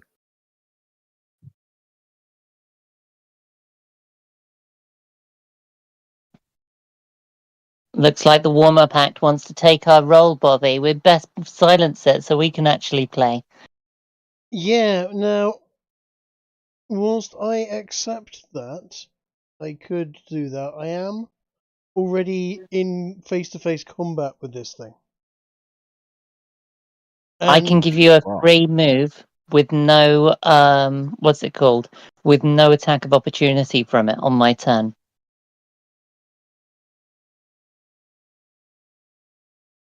Ooh.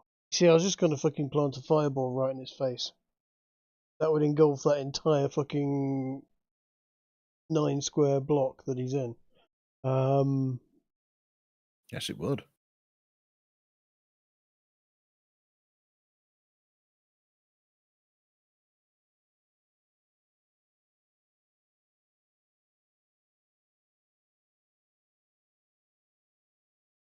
Because if you duck away, he gets to swing at you, doesn't he? If I duck away, he gets a swing at me. I do not want to give him another hit at me. But I also don't want to let the fact that he's just hit my doggo go unchallenged. And much as I would like to dance a little jig in front of him and give everybody else a movement, I'm sorry, this fucking gigantic fucking turkey is getting cooked. I cast Fireball. Go ahead and cast Fireball.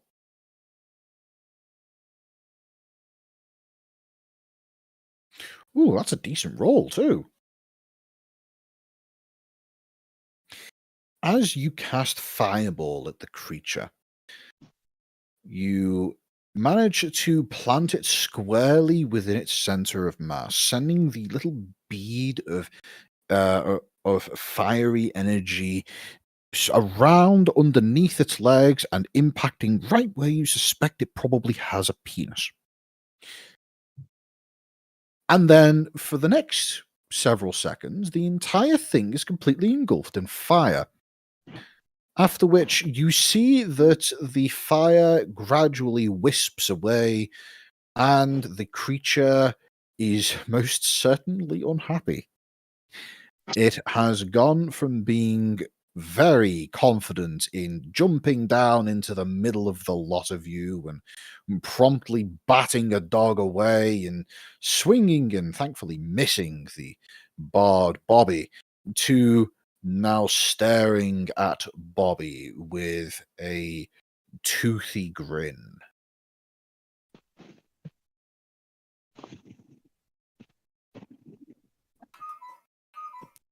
Oh, you know what I should have done, but it doesn't matter. That's fine. We can let the hellish rebuke slide for until next round.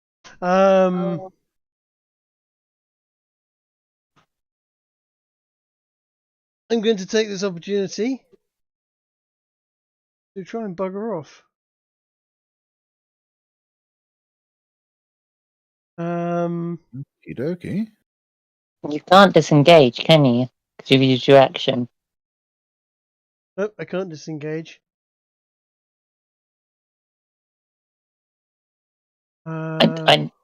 I know it's the end of the round that it happens, but like I say, if you want to stay there and make your movement at the end of my turn, I can give you that for free.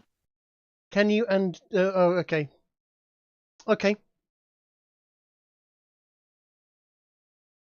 Okay, I'm going to do that. In that case, I'm just going to stand there, basically giving the big bird the fucking bird, and generally shouting taunts at him about, perhaps, 45 minutes per pound plus 45 minutes, wrap him in tinfoil. Shame we don't have any fucking bacon.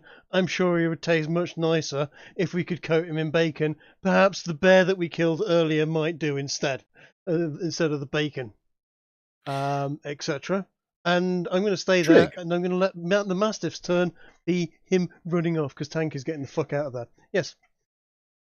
At the end of your turn, as you begin reeling off this series of insults, what is your AC? My AC is 16.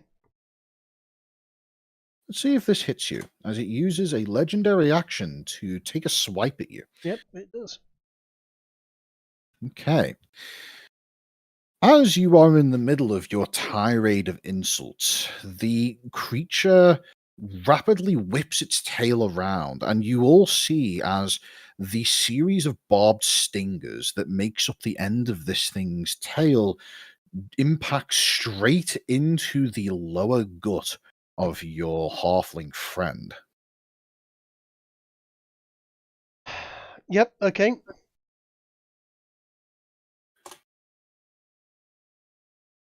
You take 30 points of poisoning What? damage. Damn. Kiki, next time, don't suggest what I should do. Let me freaking do my moves, because I'm only going to feel bad when your suggestions three quarters kill me. If I at least run out of the way, I may have got that. This one I have. That's fucked. I mean, that would have been the same attack both ways, I presume. Yes. But at least it would be on my head, not yours.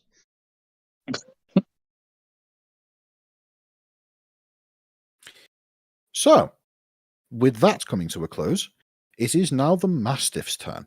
Mastiff's fucking off. Okay. The Mastiff can move in any direction so long as its chosen direction of movement does not see it approaching the creature. Yep, it's gone there and it's hiding behind that pillar. Okay, does it attempt to do anything else? It can attempt to break the fear as it's no longer visible. Indeed it can. What Go was that ahead again? and roll another Wisdom. wisdom saving throw. 18. Tank the Mastiff is no longer fearful of this creature, Brave and boy. it is immune to any further fears that this creature may attempt to inflict upon it for the next 24 hours. Thank his brave boy. He now has a growly face. Yes.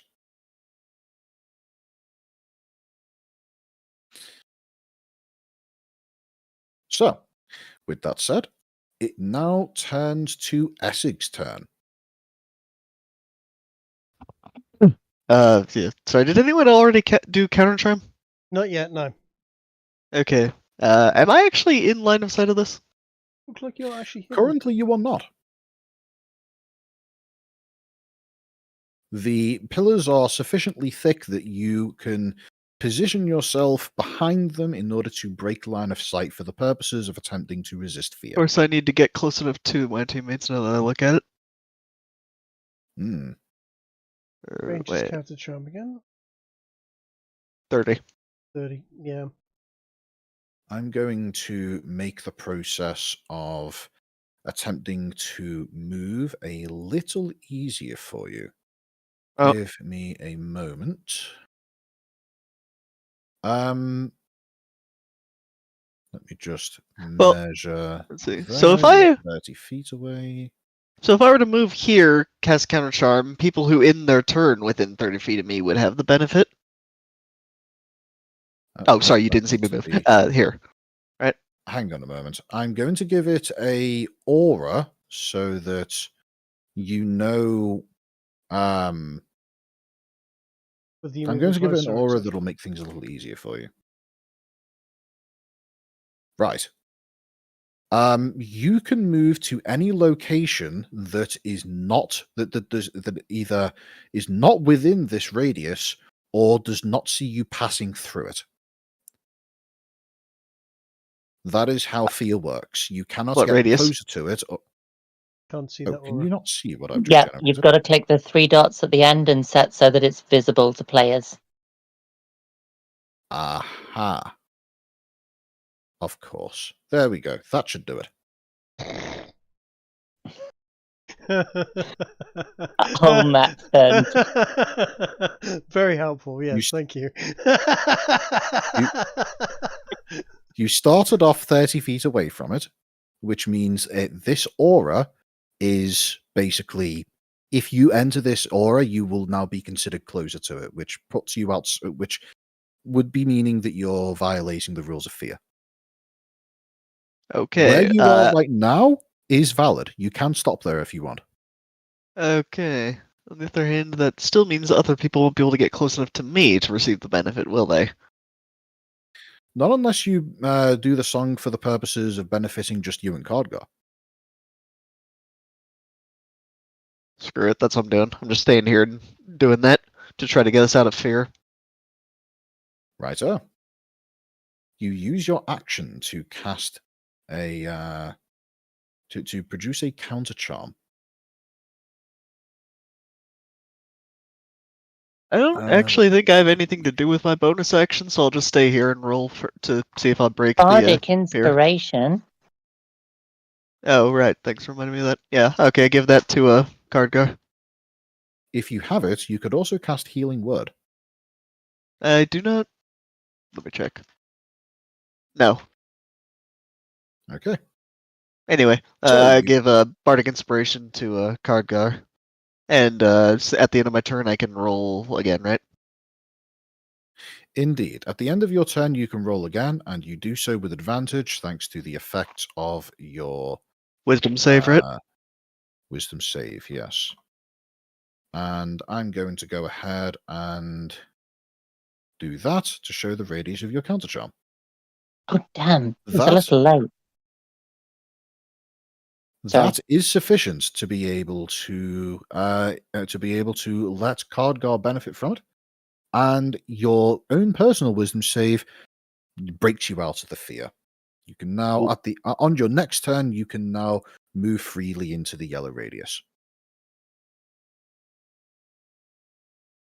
That said, you've now used your action, your bonus action.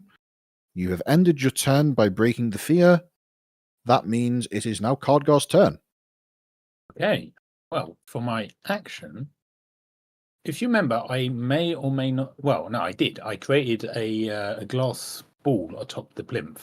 Yes. Yes, you did.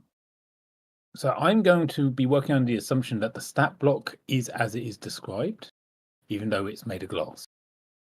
And I am going to use animated performance to turn that to animate that glass sphere. It It is will- 35 feet away from you. Oh, I measured that as 30. God damn it. And take a step forward. No, I can't. He can't because he's feared. Right. When do I roll to dispel fear? You roll to dispel fear at the end of your turn, and you can only do so if you break line of sight with the creature that you're fearing of. Okay. Let's get creative. These pillars around the building, do they count as objects? They do, and they count as objects for the purposes of breaking line of sight too. Okay, so in which case it's not going to be as good as I'd hoped, because I was hoping to use the glass orb to give you flanking trig. Yep. But let me do a measure. I can reach this one from where I am to animate it. You can. In fact, you could reach another one that's slightly closer, I believe. No, This you wouldn't one? be able to. That is the closest one that you can reach right now. Well, I'm getting 35 on that. Yeah, I was thinking if you move to here, I was thinking that if you move to here, you'd be able to, but there's a pillar there, so you can't. All right, so closest one I can do is this one here. Closest one to the dragon, yes. That will work. Okay, so I am going to animate that pillar, and to make it easy, I'm going to just drop the dancing item onto that square. Okay, let me just shift that a little in order to make it align with the grid. I've been waiting ever since I got this ability to show off the icon. It's a good icon. Right, As you all see Cardgar begin casting his bardic magics upon this pillar, you see a hairline crack suddenly widen as it snaps off with this approximately 8-foot tall stone pillar proceeding to break off from its mounting point, land on the ground, and then begin making repeated slamming noises as it attempts to effecate a dance without any form of limbs. It's just bam, bam, bam, bam, bam. Surprisingly rhythmic, actually. but then for my movement, I'm going to move behind this pillar. Okay. Now, I would like to bardically inspire Trig with my special bardic power where you roll 2 dice and pick the better result for you. And as a bonus to that, I can then use that bardic inspiration to command my animated thing, and I'm going to command it to attack the dragon thing. Question. What is the range of your bardic inspiration? 60 feet. Are you within 60 feet of Trig? 50 feet. Excellent. You can do that then. So, Yay. as you say, you give Trig a bardic inspiration. And that's, what was it? That's the 8 now. isn't it? D8, you roll 2 of them and pick the one you prefer.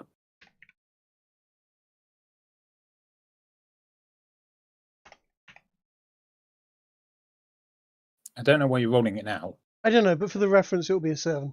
Okay. Okay. You Yeah. will have to re-roll it when you actually use it. God damn it.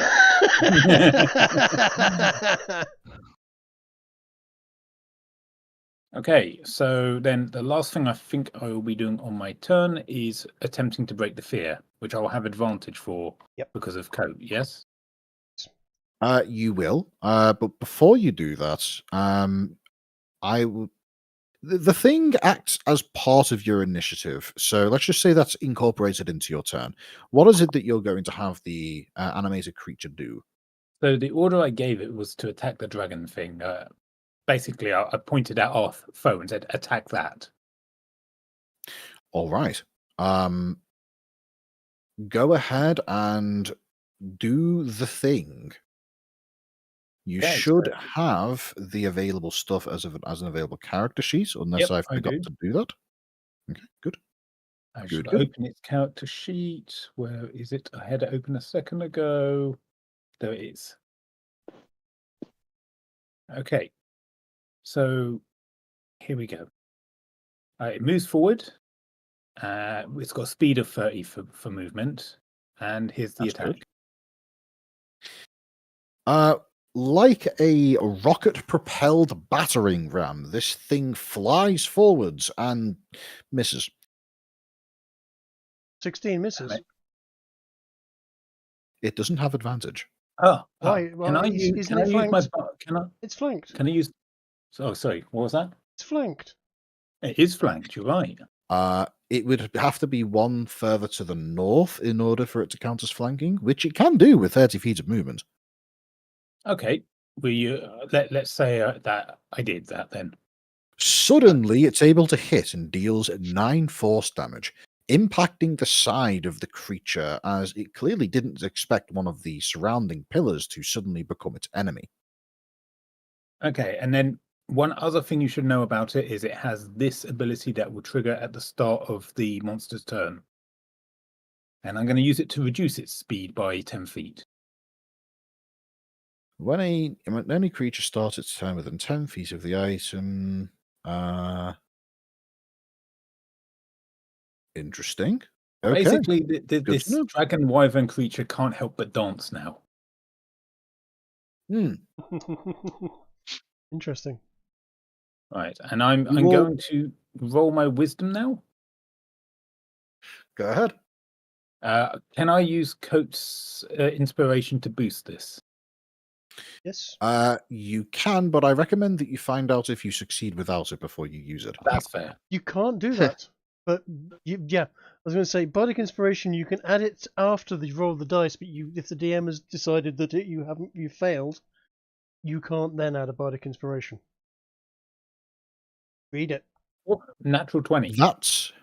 That's silly for the order of operations. So I'm going to say that you could choose to use it even after the DM determines whether or not you failed. Cool. Okay. But in either case, that's not necessary because natural 20. Nat 20. You are no longer considered feared. Which means now the most distant creature that is feared by the creature is Frizz, which means that I believe I need to take this down to... That's not true. It's the bear. Oh, that's true. That's true. Which means I actually need to take the aura up. I think that should do it. No, it's a bit too far.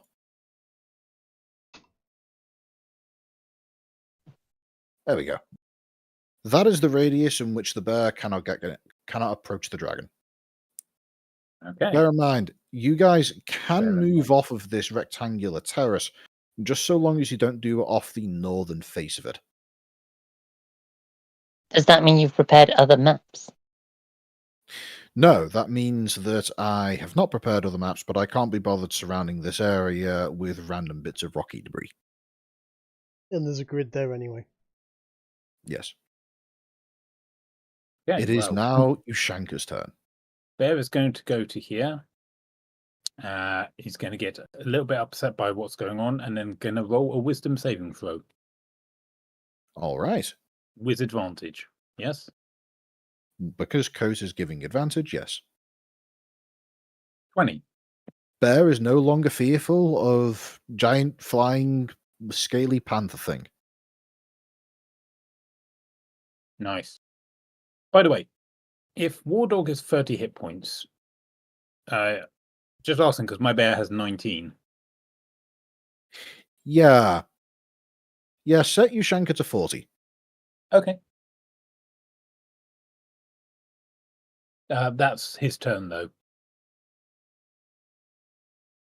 Actually, no. Set Ushanka to 30, same as the War Dog. After all, training does factor into durability. And there isn't much war training on that bear. Okay, so it now is Piper's turn. Right. So I didn't remember it at the time. However, I have been holding on to it here, ready to click. Halflings are brave, Yeah.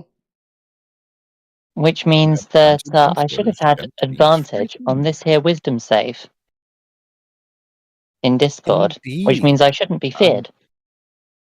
That is correct, because a 14 is sufficient to resist the effect of the fear. Fantastic. I am going to look to this flappy boy, and it seems apparent that it doesn't like fire and fireballs. It did seem rather miffed at me. Yeah. So I'm wondering how well it would deal with being engulfed in a fireball. So I'm going to cast Phantasmal Force on the creature. Has that gone through? It should have done. There we go. The save should be 15.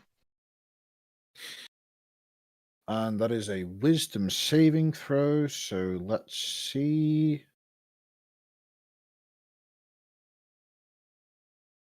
That is a failure. As far as this creature is concerned, it is on fire, totally engulfed in a big old fireball.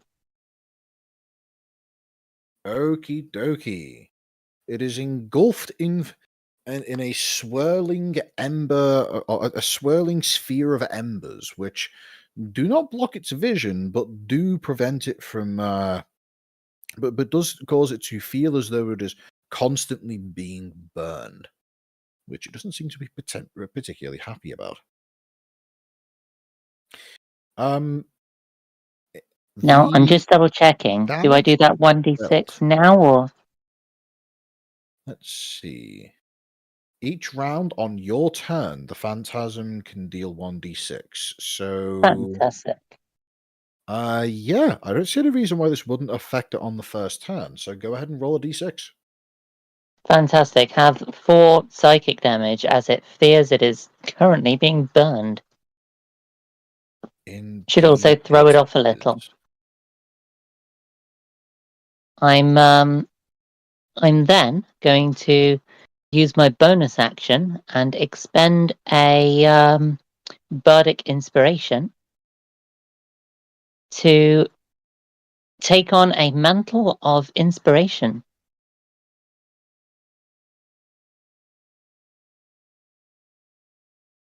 Oh. Here we are. Yeah. So I can pick 4 people here, each to gain 5 points of temporary hit points. Let's see. I can grab a ruler, because I think it's 60 feet. So I'm going to give Bobby 5 temporary hit points.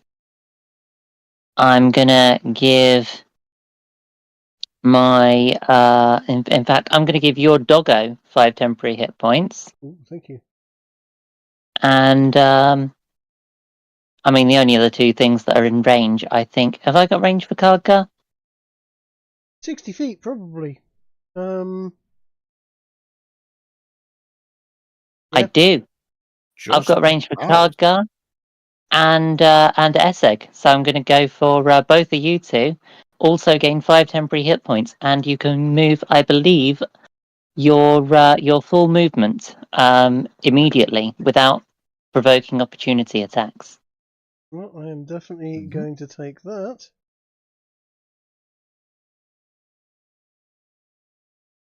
Stand behind this pillar over here. I am I also going to cast move up. reposition.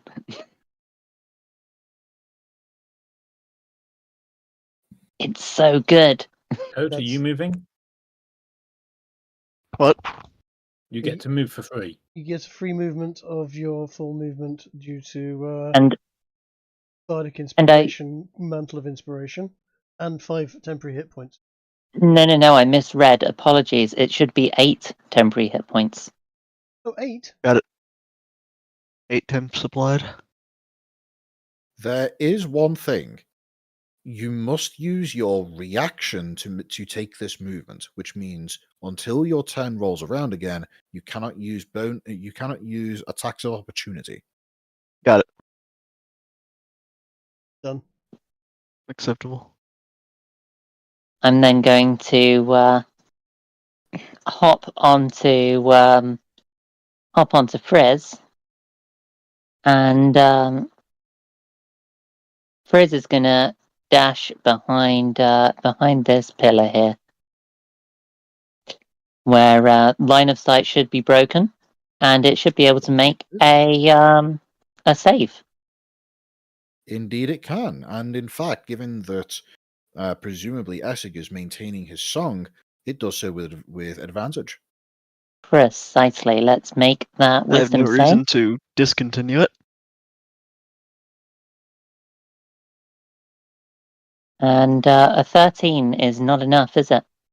No, it isn't, unfortunately. Frizz is still shaking in his lovely little blonde coat. That's fine. I've repositioned everyone and given some temporary hit points out. I'm happy. That's my turn. Alrighty. Let's see. You have used your bonus action. Did you use your action for anything? Yes, I used my action to cast I'll be back in Phantasmal just a couple Force. minutes. Mm-hmm. Ah, yes, you did. All right. That brings us back all the way up to the creature's turn. The creature is going to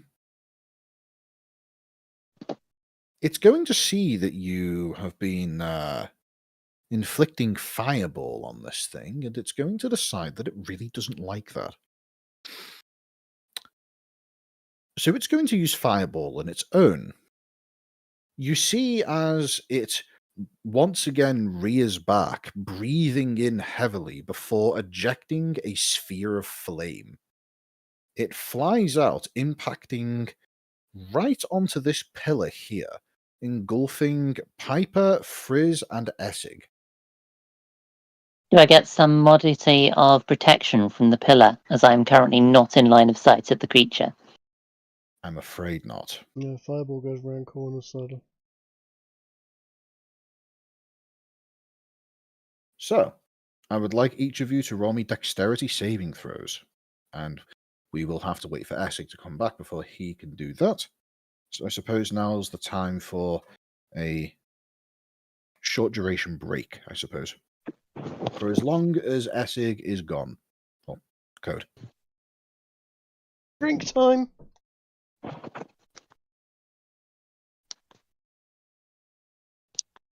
Right.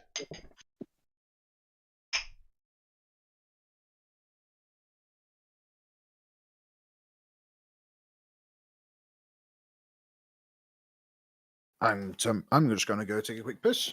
Anybody who remains close enough, please. I know who's remains close enough to the mic. Please let Coat know that he needs to do a dexterity saving. Mm-hmm.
I have acquired a kitty cat.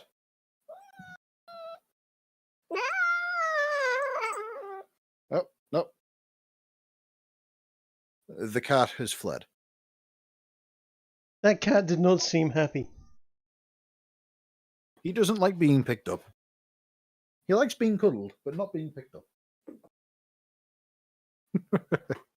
He goes, no! Whenever it happens.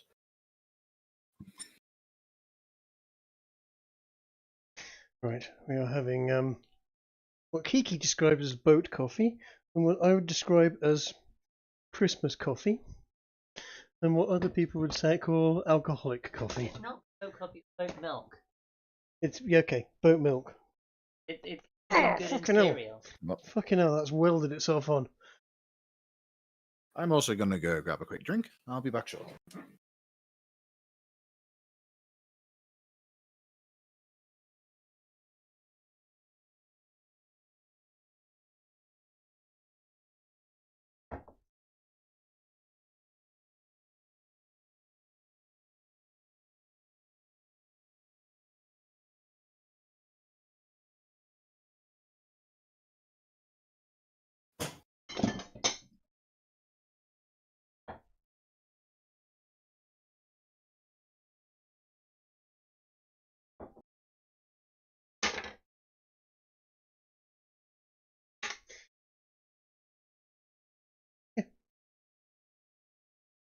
Strength. Also brain power, we have one of these. Keep forgetting it at the wrong time, but we have one of these. It's great for opening jars, seeing as it is its primary That's design. like Yeah. open thing. No. Yes.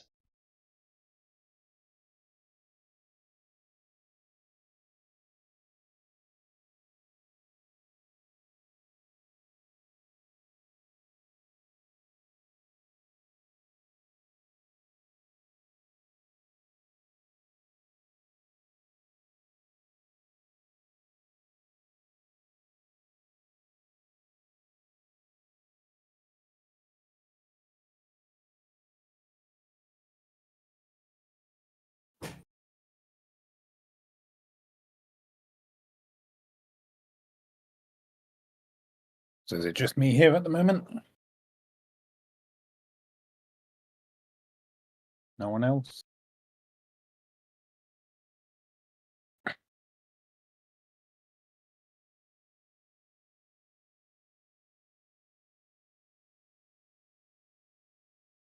Sorry, so I was just off mic for a second there, getting drinks. Ah, drinks time, I see. Yes. A sacrifice to the coffee shrine. Yes, we are low on milk, so unfortunately I've had to make the terrible sacrifice of having Bailey's in my coffee. I've It's funny you mentioned that Bailey's. I recently introduced Motch to the concept of a baby Guinness. Oh right, okay. Yeah, apparently she'd served it several times, but had never tasted it. What is a baby Guinness? Well, because it's Bailey's and It's Bailey's, and then there's a couple of other drinks that you could put with it. you want a really thick black liquor and float the Bailey's on top of it, don't you? Hmm. Yeah. So I'm Like just trying a to coffee see liqueur? what the first result in Google will be. Like a Kahlua or something, maybe?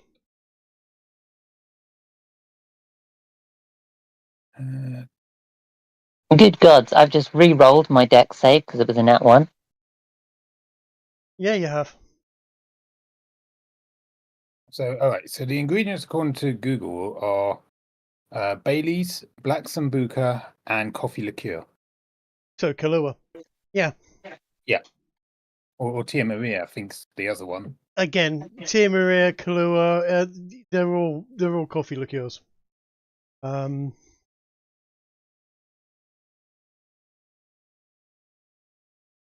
Sambuca's an interesting one. I've never liked Sambuca. I don't like drinking things that might set fire to my facial hair.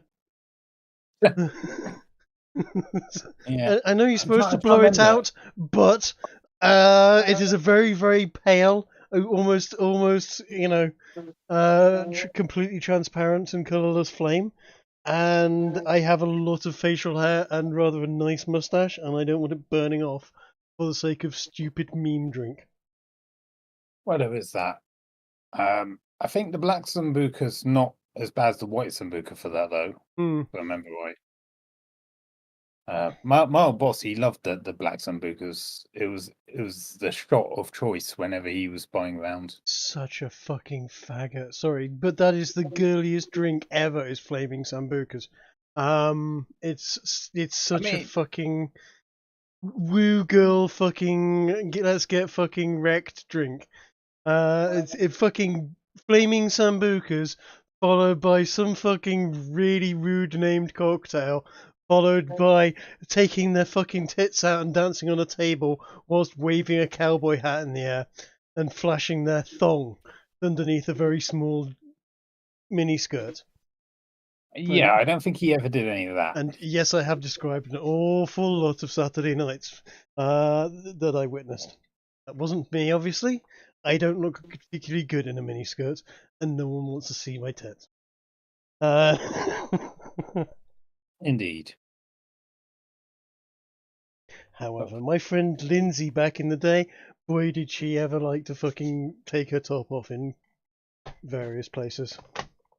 Good lass, Was that Lindsay. why she was your friend, Trig? It wasn't why she was my friend, but it certainly cemented the relationship.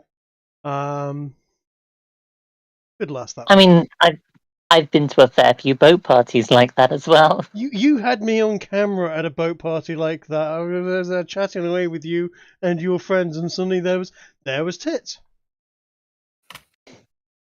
Hurrah! Hello, I'm back. And I see that Coat isn't. Yep. And I see that Piper re-rolled her dexterity save. Because she rolled a 1 and she is a halfling. Yes. Let's see here. Half damage. Are we ready to continue, or should we wait a few more minutes? We can make Essig. He is currently Schrodinger's bard. He has and has not taken half damage. Let's rectify that. We will see when he Did comes Coates back. say he would be right back, or did he just disappear? Well, apparently Essig is rather good at rolling dexterity saving throws. Apparently.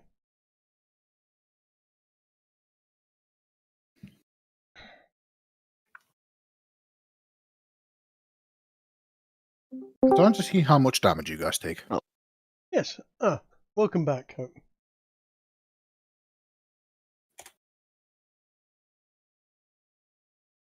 We weren't sure if you were back, and you were required for a dexterity saving throw. That's fine if someone else rolled it. Passed with a Mhm. 27. All right, cool.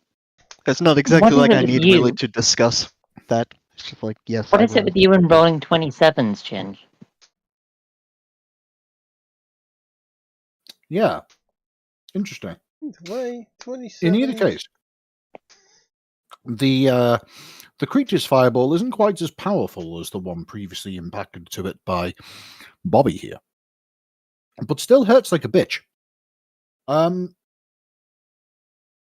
People who pass the save, which is Piper and Essig, take half damage, meaning instead of 27, you take 13, because you always round down half damage.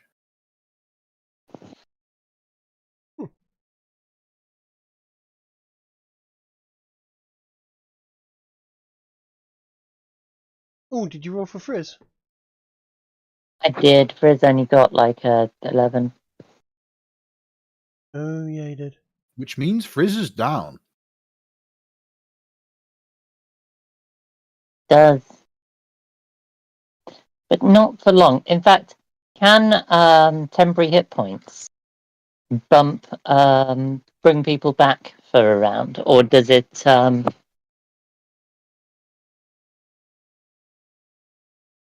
Temporary hit points cannot prevent a creature from taking death saving throws. No, but can they? What's it called? Can they restore a previously on negative hit points or 0 hit points creature into the fight?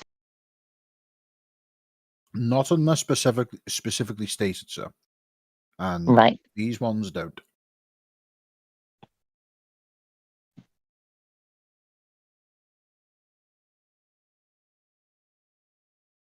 Frizz will require a heal. Indeed, he will. Heal, boy, heal. Heal. Calling for a dog. Hmm.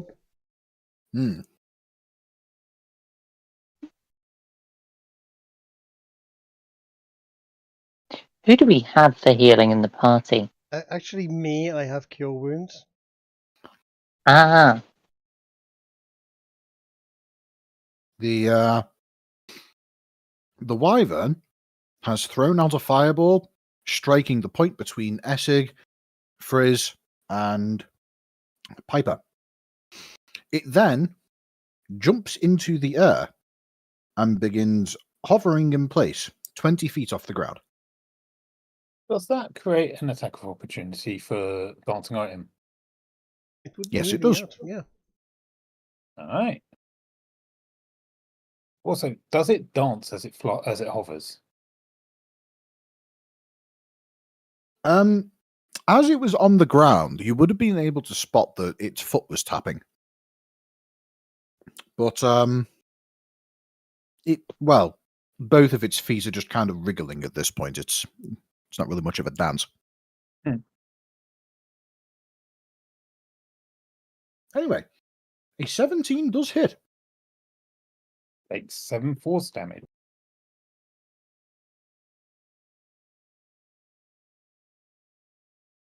Let's see here.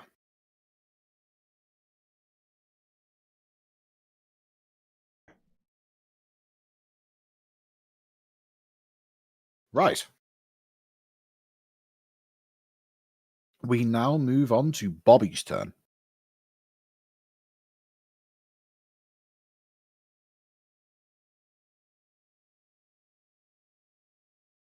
Bobby is Trick. pissed. Bobby is pissed Understand. and a bit singed. And somewhat still feeling a bit on the John Wick side. In fact, he's feeling a lot on the John Wick side, having seen Frizz basically suffer third-degree burns and lie down in a very not moving kind of way.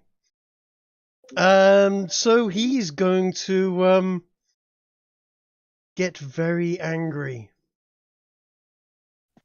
and upcast Shatter. Ooh.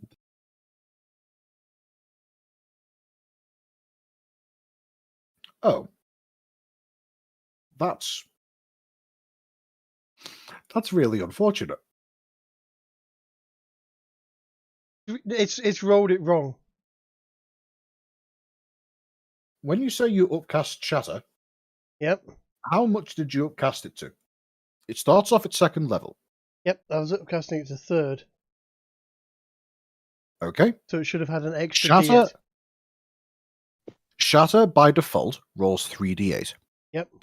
By adding the extra d8, which is visible there as the 1 at the top of the bit that says high level cast, Right. you have upcast it to third level, and in doing so achieved 9 damage. Nine fucking damage with it. Utter abysmal rolls. And that's before we find out if it passed its save.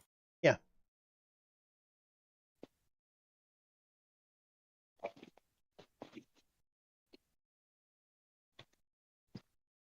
Which it more than did.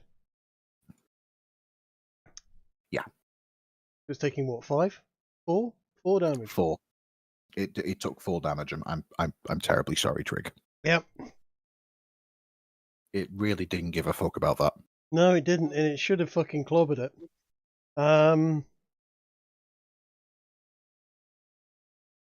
I swear somewhat loudly.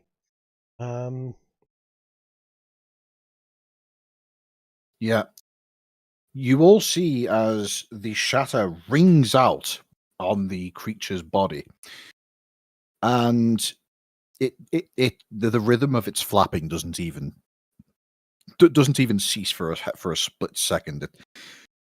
It doesn't even. It looks as though it didn't even notice. Should have gone for dissonant whispers. Mind you, the same fucking. Although D6 instead of D8, it's higher chance of actually getting. It's a different shaped dice. Who knows?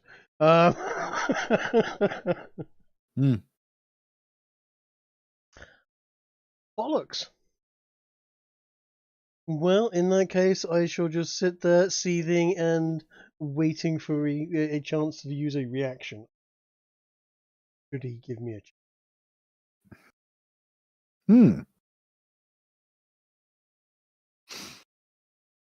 Can't give him a chance. At the end of your turn, Yep. the Wyvern is going to use one of its legendary actions to make an aggressive move. Right.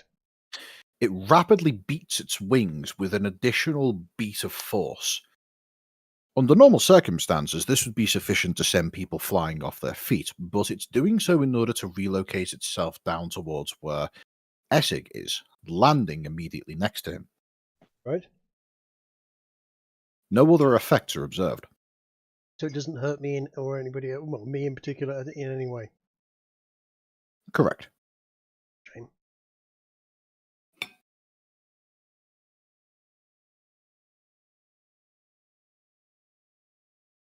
Anyway, it is now the next turn, which I believe belongs to Tank.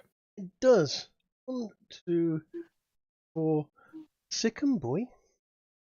The tank is angry also, and is going to make his way there, and he's going to bite this bastard.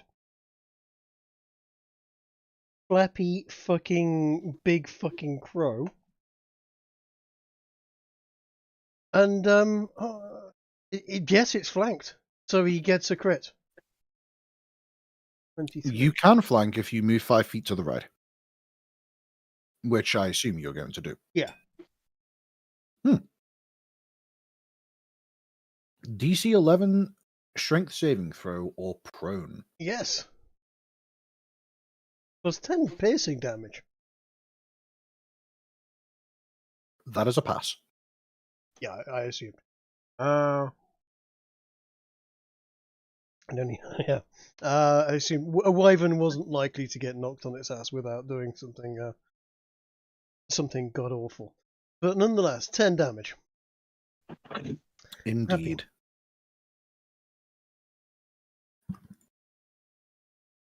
With that said, it is now Essig's turn. But before it does, the creature is going to use another legendary action to do exactly the same thing again, this time propelling itself up into the air 30 feet. This time, however, there are people within its immediate vicinity. Okay. And by people, I mean Essig and a dog. Okay. Please roll me strength saving throws. Okay. Do they also get attacks of opportunity?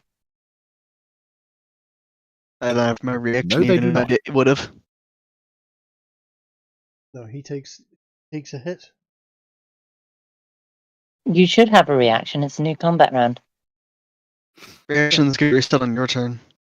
Oh, boo. At least I'm pretty certain that's how it works. Yeah, it is. That is how it works.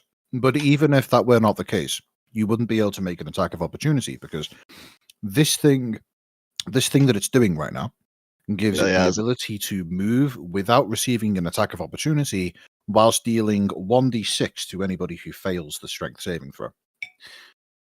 It doesn't get as far as me. It doesn't do any damage at all. No, it has to be within 5 feet of the creature. Shame. So Tank gets knocked over and takes 4 bludgeoning damage. Essig is able to resist the sudden blast of buffeting air as the creature takes flight in front of him. You say he It's got now he 30 gets. feet in the air again. You say he gets knocked down, Mm-hmm. as in prone. Prone, yes. Okay, he is prone. Have you inflicted the 4 damage that he took? Yes.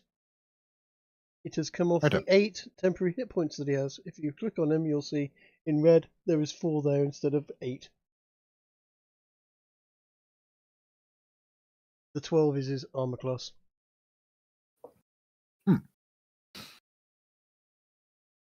Right, that's the end of the legendary action. It is now Essex's turn. Okay, so it's too high to hit. It's now hovering 30 feet in the air. You can insult it. First off, did everyone break fear yet? I think Everybody has broken fear, including Fizz. Considering you cannot remain fearful of a creature when you are unconscious. Yeah. All right. Well, did Kargar already use up his bardic inspiration? I think he did, Nope. right? No. Not Okay, yet. then yet.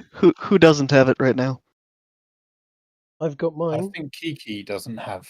All right, Kiki gets the bardic inspiration. Can you give it to Fizz? It can be used for death saving throws, right? I think it might be able to. After the bardic inspiration. Bardic inspiration can indeed be used for death saving throws. However, I believe a creature needs to be conscious to be able to hear. Boo. That would seem reasonable to me. Fair enough. I'll take Well, it. Awesome. I'm not sure about that one actually, but yeah. Either way, I'm not going to use it for Yeah. the death saving throw. We can stabilize him. Actually, Yeah. I think And that wouldn't really be the case. I was going to say, how can you explicitly have it usable for death saving throws Matter of and fact, not be applicable when As a, you ma- are? as a matter of fact, the very idea of an alarm clock would not function if you could not hear while unconscious. Mm-hmm. You know, you do make a compelling point. I will say that yes, you can inspire unconscious creatures. Yeah, okay, as requested, that's where my inspiration will go. Again, I don't know technicality on using that on death throws, but I guess we could figure that one out later. All right. Anyway, you can. Okay, cool. Then I'll use it that way. All right. Awesome. And I would be devastated if we lost Fizz to one fireball. I'm going to. I'm just going to ready an action to attack the second it gets within range. So if it Righto. gets within range of me at any point before my next turn, I get a hit. Good to know. That brings us over to Cardgar's turn. I try Bane again. Alrighty. Its charisma save is not very good, so let's see how this works.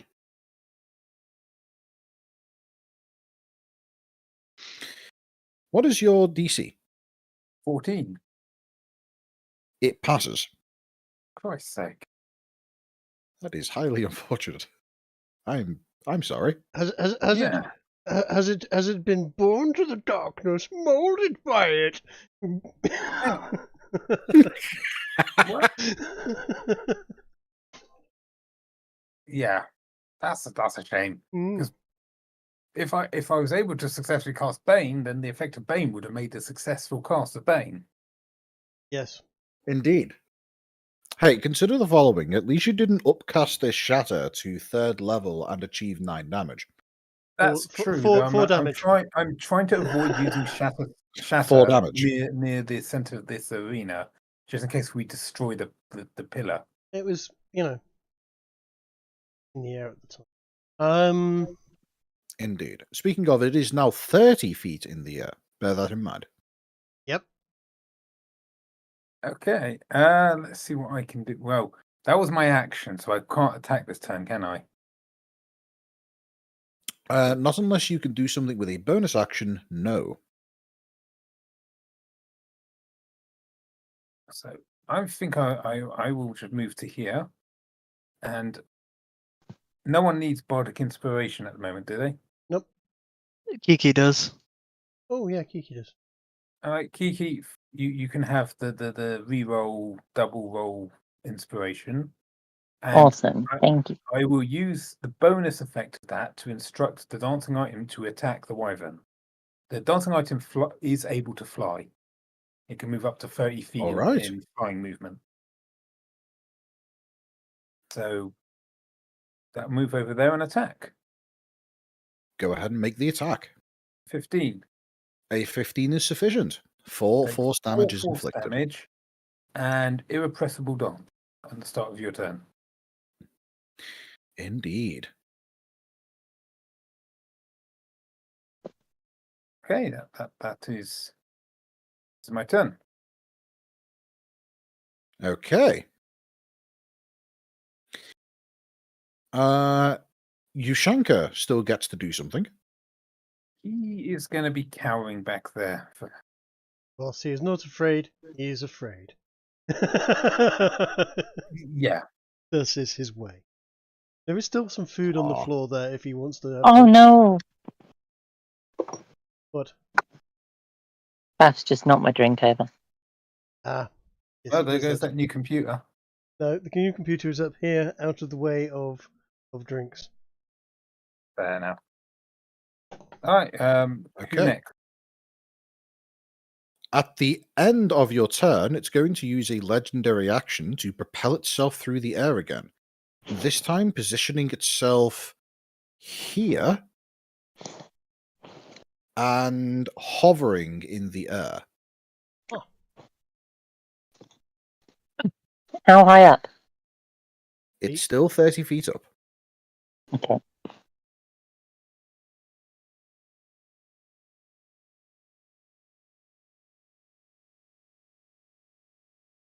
Actually, no, it's not going to position itself there. It's going to position itself here. And bear in mind, the only reason why it's not aligned with the grid right now is so that there is still a tiny little sliver of Bobby that can be clicked on. Actually, there's a better way to do that. Yeah, just put Bobby on top. There we go. I assume that's Bobby's preferred position anyway. I was about to say exactly Indeed. that, yes. I've known you for a few years, Trig. So, Piper, it's your turn. Right. This thing's my dog Yes, it quite did. significantly. Are you angry yet? Yeah. I'm gonna I'm gonna be nasty to it. In fact, I'm going to cast Command. Ooh. I know, right? In fact, first things first, it's still on fire. Yes, it is, which means as far as roll a it's d6 for concerned, Phantasmal Force. its flying around has done very little for other than reducing the impact of the fact that this fireball seems to be following it. Uh-huh. It is rightly pissed off with this fact. By the way, is Phantasmal Force concentration? I believe It is. I yes. should have made a concentration check, shouldn't I? Please do. Say, what is You it? It's a took fortitude 13 save, isn't it? damage, which means the DC is 10. Yep, Constitution saving throw, yeah? That's right. You just managed to hold on to the effect of the spell. Fantastic. Well, I'm where's it gone? Here it is. I'm going to invoke my Mantle of Majesty as a bonus action, allowing me to cast command without expending a spell slot. And I'm going to command this creature to halt. With indeed, I'm going to put the command spell up here for you. With halt, it should remain where it is, taking no action on its turn. Okay. A flying creature stays aloft provided that it is able to do so. If it must move to stay aloft, it flies the minimum distance needed to remain in the air. Good to know. It doesn't move and takes no actions. That That is is a assuming it fails. DC 15 Wisdom save.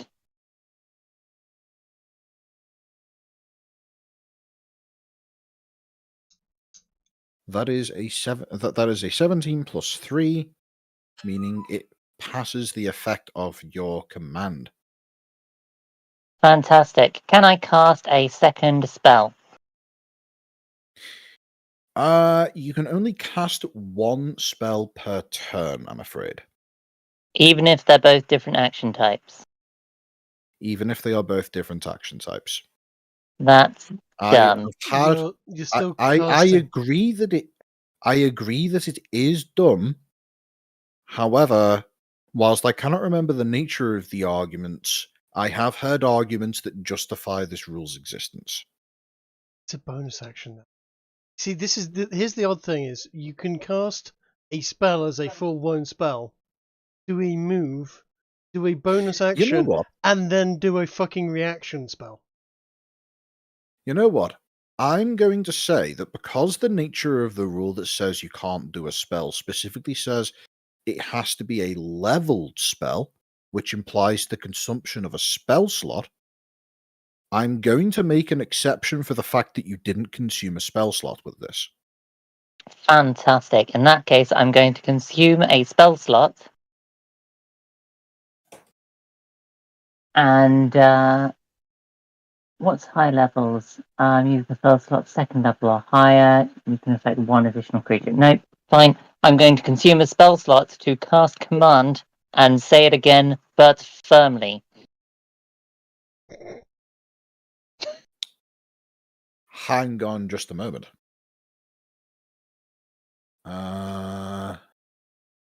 Okay, right, fair enough.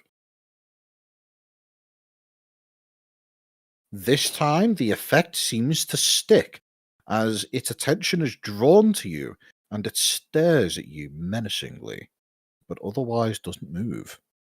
It continues flapping and remaining aloft. Fantastic. That's both my actions. In fact, it can't take any actions at this point. It can't. I am going to see if I can move my doggo out of the way. Can I rotate him around to here on the pillar? Hang on just a moment. Kiki, I'm going to give you the opportunity to completely use your turn again, because there is an aspect of the command spell that I have just spotted, which I'm quite confident that Piper would know about. Go on. The spell has no effect if it doesn't understand your language.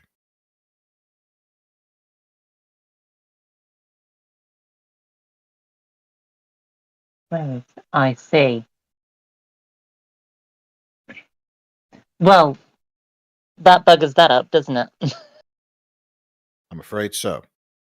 Which Gosh is darn, why I I'm haven't giving done you that the either. opportunity to take your turn again. Listen.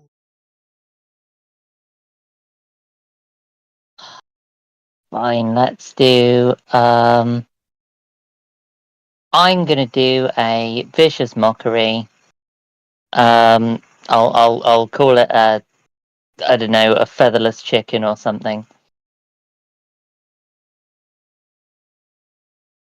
Right. That's a wisdom saving throw. It rolls a 12, which I believe is below your spell save DC. Yep, should be 15. Which means it now takes 1d4 psychic damage. Please roll the damage. 2d4. Yes, that's right, 2d4. And that'll be They're a going for 4. 4 damage. There has been a surprising number of instances of this thing taking 4 damage recently. Mm. Yeah, I'm also going to use my Bardic Inspiration as a bonus action. Who wants a free move and some temporary hit points? Who can make use of that? While it's up in the air, it's not many of us. No. I'm gonna get some food.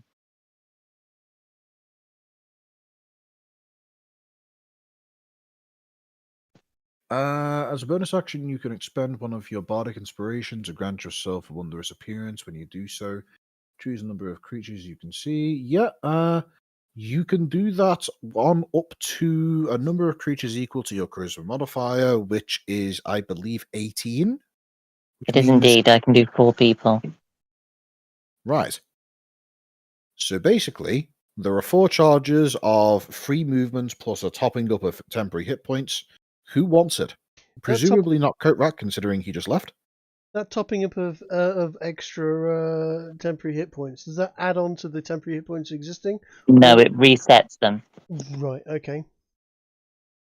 I mean, I'll take it if it's offered. I'll give one to you then. I'll give one to Tank, because Tank's temporary hit points have been whittled off. Yep. And I'll also give one to the dancing item, because it can actually close range. Yes. Okay, so what? It gets to move right now. Yes.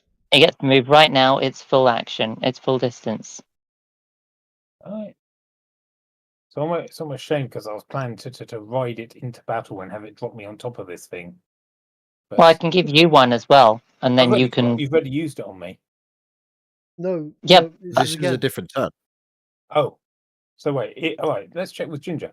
If she gives it to both dancing item and myself, can I jump atop the dancing item and have it deliver me to the wyvern? in flight, flying a I broomstick. I will say you can, but only by effectively having the dancing item effectively take its turn. I'm going to say I should say no, but I'm going to say yes because cool factor.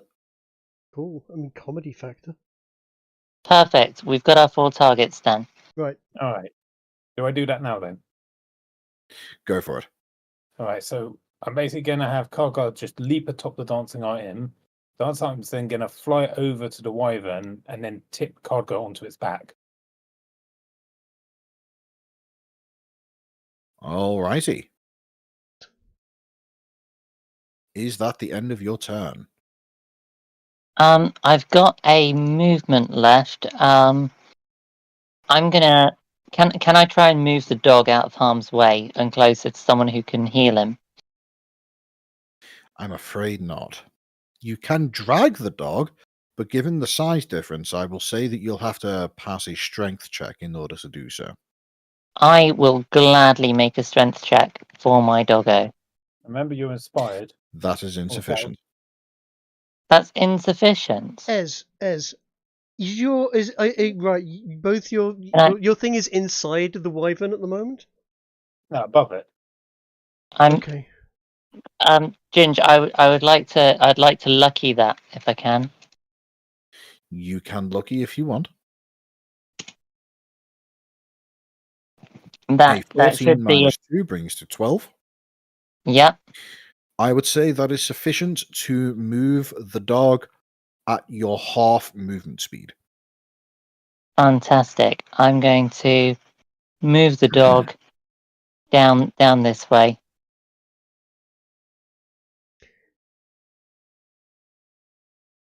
That is now my turn.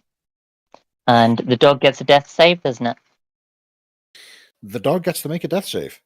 It has inspiration that it can use to top up the value should it fail, and it did not fail. Nope. Mark So we that got as a one green. death saving throw for the dog. Right. It now moves on to the wyvern's turn, which It now moves on to Bobby's turn. Okay, as I can't do what I was going to do, because Ez decided to basically integrate himself with the Wyvern, so the big area of effect spells that I was going to drop onto it would fuck him just as much as the Wyvern. I'm going to go for, I'm going to use my Bardic Inspiration on top of my Eldritch Blast. Don't need to, A because 20 hits, a 20 and a hits. 14 hits rather hard. Yeah.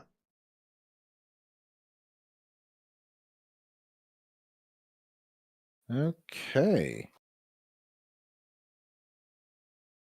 Now, what do you do with the rest of your turn? That's You a have very, movement and you have bonus action. very good question. Don't use cure wounds. It's an action, isn't it? It is. Oh, I forgot to do something. Hello. Once it's done heating, I'll be stepping away for another minute. Okay. Right, sir? It will be your turn soon, Coatrack. Nice. Has he not gotten close to me? No. Got it.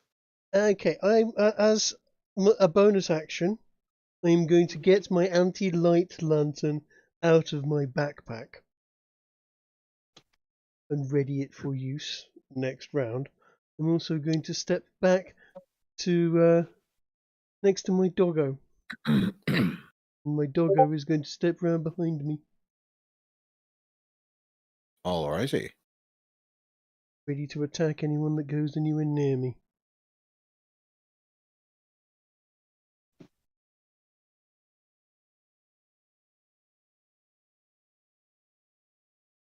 Right. As a as a legendary action at the end of your turn, Bobby, assuming this is indeed the end of your turn. Yes. Okay. The dragon and Cardgar fly down, landing on the ground here, meaning Mhm. Essig gets to make his attack. Yes. Do I get a reaction for this? Cool. You have not. It has not left your attack range. You do not get to use your reaction. You are, however, riding the creature. Oh, I wasn't talking about attack of opportunity. All right. What were you planning to do? I was planning to silvery barbs on the attack that he's making on Trig. He has moved. He is not attacking. So I Okay. can roll my rapier. You can roll your rapier. He has just landed directly in front of you. All That is a right. miss. That is unfortunate. Oh, that means he left the area of control of my dancing item. Did. Indeed. But it misses. However, your dancing item cannot make an attack because it used its reaction to move. Oh yes, that's true. That puts us at Tank's turn. Well, as it's on the ground, Tank is going to fucking go for him. Once again. Oh, yes, go for it. Tank is going to run round to there and attempt once more to eat the wyvern and Jeez, that's right. and pin it to the ground in the process. And take a bite Go attack. ahead. That is a hit. Mm-hmm. Tank grabs it by the leg and tries to maul it to the ground. Oh, strength. At this point, I will say that the wyvern is not looking particularly happy. No, imagine. It has lost approximately half of its health. And it now needs to make a DC 11 strength saving throw, which is one of these, which it fails. The wyvern trips It's prone, guys. Khadgar, you are thrown off of its back. Oh, wonderful. It's prone. What do you want? What more do you want? You've got basically ultimate fucking attack opportunity now. Indeed, I'm prone from being bitten. Yes, it has. That's insane. Doggo has a strength saving throw or be knocked prone. That's Yep. insane. Yeah, that dog And it just rolled a natural suplexed the 3. wyvern. Yes, it did. This is where everybody with a melee attack now has free advantage until it's able to get up. Yeah. So use that wisely, guys. So, at the end of Tank's turn, the creature is going to make a legendary action to attempt to sting a target with its stinger. However, due to the panicked state that it is going to attack randomly. Going clockwise, Tank is 1, Khadgar is 2, Bobby is 3, and Essig is 4. /R1d4. Khadgar. Hello. A barbed tail stinger comes flying towards you. Okay.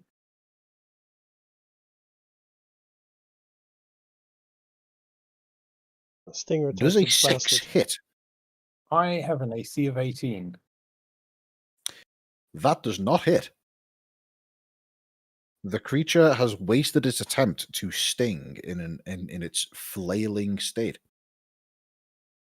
It's not looking good for it all of a sudden. Right. No. We now move on to Essig's turn. And Coatrack is deafened. He is making food.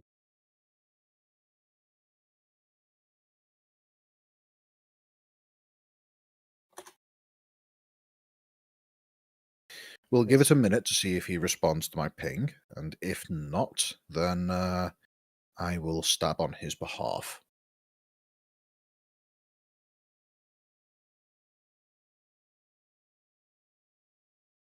So, what do you think of the fight so far? Nice. I'm interested in knowing what wyvern steak tastes like. Bobby is very excited at the opportunity Hello to again. eat one of these. Hey, dude. Wyvern skin boots. Yeah, wyvern skin boot. Well, I've already got nice boots. Wyvern skin gloves. Wyvern skin gloves. Essig. Yeah. Oh, cape made of its wings. Ooh. Coatrack. Yeah. The wyvern is flailing on the ground in front of you, vulnerable and panicking. It is attempted to wildly strike out with its tail, attempting to sting Khadgar, which he deftly dodged out the way of, and is now vulnerable to your deathly embrace. Prone. Have Uh-huh. advantage. Indeed. All right. Well, let's go for impaling it or something. What? Hold on a second. Check. Is it? What? Does it automatically crit with prone? Well. No, you're thinking of restrained. No, paralyzed. Okay, so I assume that hit. That does indeed hit. You deal 11 piercing damage, which it makes a noise that you can best describe as screaming. And now I'm using the fact that I have the negative version of Bardic Inspiration on it. To do... Oh, here, whoops. There you go. As a That's bonus very action, nice. you can expend one of your Bardic Inspirations and choose a creature within 60 feet of you. Roll Inspiration. Creature must subtract the number. Next saving throw it makes before the start of your next turn. Okay, good to know. Next time it attempts to make a saving throw, it'll roll a d8 and remove that value. Oof. Now's the Oh. time to hit it with something nasty. Yeah, it is. Okay. Speaking of, Essig, you have used your bonus action, your action. Do you intend to move? Nah. In that case, we move on to Cardgar's turn. Oh, well, I'm gonna leap back atop it and attack it with my ear splitter. Go for it. You have advantage on attacks. 22. That is most definitely a hit, dealing 7 really damage. bad roll. Yeah, a bit unfortunate. Yeah, have to get on top of it. I'm just Well, I'm asking for I'm a going to friend. be able to get the dancing item to jump on it, and hopefully that will prevent it from flying up in the air again. You Asking being for- on it could be a bit of an issue. I'm just asking for a friend that has a fireball. Can't do it Oh, whilst alright. you and your friends are standing on top of it. Yeah, when Susie said he was getting on, I thought, oh, well, that's great. All right, yeah, okay. I will not leap atop it then. You know, Okay, so Cardgar jumps on its back, promptly digs its axe into its spine, and then jumps back off it again. God. Anyone need bardic inspiration? No. I don't think I do. I don't think Kiki. I don't know if anyone uses- gave it to me yet or not, actually. I don't believe anybody has. No, actually, Would you might like be to right. have bardic inspiration, Coat? Cool. Okay, it's the sort where you roll 2d8s and pick the one you prefer. And I will use that bardic inspiration to command my dancing item to attack.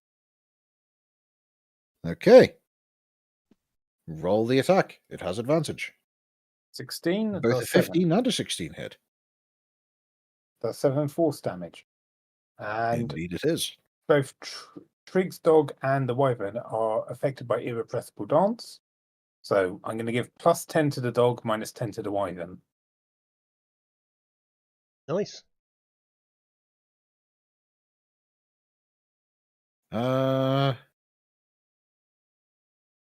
The irrepressible dance. Are you sure it's got a 10-foot reach? 10-foot reach, yeah. 10-foot reach. Funky. Well, there we go. Right. With Cardgar having taken its turn, it's now Ushanka. Cower. Ushanka cowers. Your attack bear is. Is not trained in attacking. I think it hiding is more in character than it charging in. Just have it is. chew that piece of meat that I Really is. left in front of it. It's probably terror eating. It's It's It's contributing just to that full by on. viciously ripping up the meat. It's just full on comfort eating right now. Poor thing. Wait, Soylent Bear is made from what? Right. Piper, it's your turn. Right. Are there any plants at all growing through the cracks of this ruin? Weeds. Yeah, I'd say there's some there's some small plants, bits of grasses growing through the cracks in the tile work here. Interesting. Anything like ivy-esque? Or, like those really, like, bindy wrappy weeds that you get that are a nightmare to pull out? Closest thing is basically just grass, I'm afraid.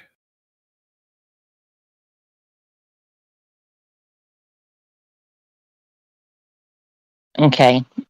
That's unfortunate. That kills that plan. I wanted to plant. Go on. You know what? Roll me a D4, and if you get a 4, there is a plant that would be appropriate for your designs. Or, I'm afraid not. well, Unfortunately, there's not we too are much. atop a mountain. Yeah, I was hoping for some weeds growing through the cracks. But that's fine. I will do my 1d6 psychic damage that it perceives as fire, because it's still on fire. It's been on fire for 18 seconds now. And as far as it's concerned, that is proper fire with temperature and pain associated. Does it get to save against that at any point? I think it's just the original save. Do you want me to repost it? We had this with the Please do. whale. The whale, remember, suffered fucking gratuitously under the phantasmal Yeah. nonsense. Here you go. It can use its let's action. see. It can use its Yeah, it's action. not using its action to try and break that. It's far too pissed off at you guys. That's mad. It has to spend its action to... Right. I'm still very worried about my dog. Yeah. So I'm going to put my dog somewhere safe. See, how's he doing on his death saving throws? Has he He's stabilized? made his first one. Right. Okay. He's made his first one. But I kind of want to like administer some first aid to him. You can use your action to do a medicine check. If you roll a 10 on Okay. the medicine check, you pass and stabilize the target. I would like to use my bonus action then to open up the doorway. Okay. I'm going to make my strength save for carrying doggo. This isn't a strength save, this is just a strength check. I presume Yep. that's the same number. It is. Go ahead. Yep, you are able to muster the motherly instinct gorilla strength in order to push Frizz through the doorway. Unfortunately, my parlor is at the back. Sorry, at the front. Can you move Dog and I to top player, please? Sure. I will make it easier by putting the parlor at the back. Awesome. And I'm going to move Doggo inside, and I'm going to make my medicine check. Go for it. Here we go. Let's do a medicine. And let's see what I roll. That is a 15. That is sufficient. Frizz no longer needs to make death saving throws. Fantastic. I'm then going to leave the parlor. Can I close it as I go? I would say your object interaction is consumed by opening it. You would need to wait till your next turn to close it, unless you want to consume either your bonus action or action to do so. Yeah, I'll use my bonus action to close it and zip him back to safety. Okay, so And you've used your action to use a medicine check. You have used your object interaction and bonus action. And I'm going to say that you've most likely used all of your movements as well. yep, do I have enough to just tuck behind this pillar?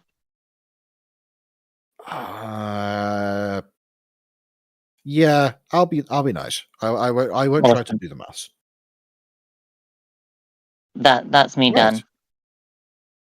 With that said, it is now the Wyvern's turn. The Wyvern is going to stand up again. It's about And to now induce I'm an awful going lot of to- attacks of opportunity. Just a reminder, Ginge, it can use its full action to save against being on fire. That's good to know. So, I would like dexterity saving throws from Bobby, Cardgar, and Tank. Ooh, I'm about to take damage. Yes, you are. You just don't sound like a masochist. No, because as the moment I take damage, I can have a Hellish reaction. rebuke. Yeah. I know, but you still sound like a masochist. Was that a dex? Yeah. That is a dex saving throw. Was advantage? Unless you have a reason to have advantage, no. I have an awesome axe. Nope. That was worth a shot.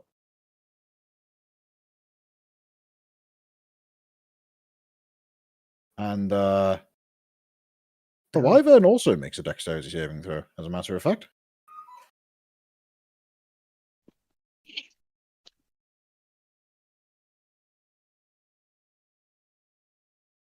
The wyvern manages to pass its own dexterity saving throw. Everybody except Cardgar takes 16 damage. Cardgar takes 32. What? From what? From the fact that the wyvern inhales deeply and ejects a fireball directly in front of itself, engulfing both itself and everybody in this radius in a blast of fire. Wait, no, hang on. It's a 15-foot radius, isn't it? 20 foot. 20 foot. Mm-hmm. All right, Essig, you need to make one too in that case. What was I making? Dexterity Saving throw. Okay, Essig also takes 32 fire damage. All right. People remember you might have Yes, I have 10 10. hit points. That has been reduced.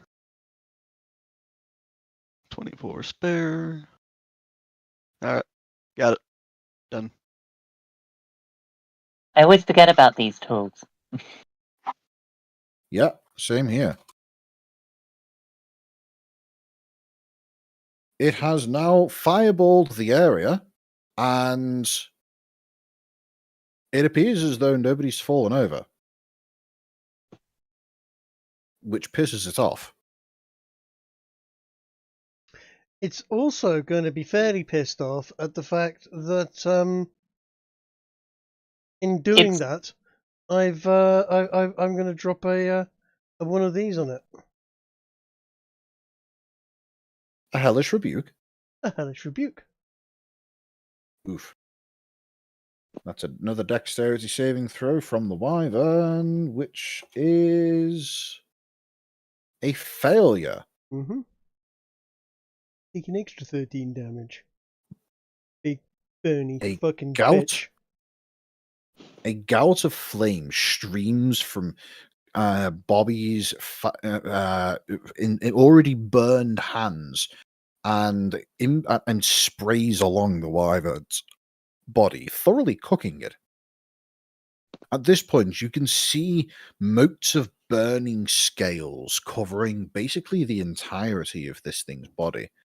It is looking frenzied. Its eyes are wild, darting between the lot of you. You can see that there is an aspect of fear and panic on its face.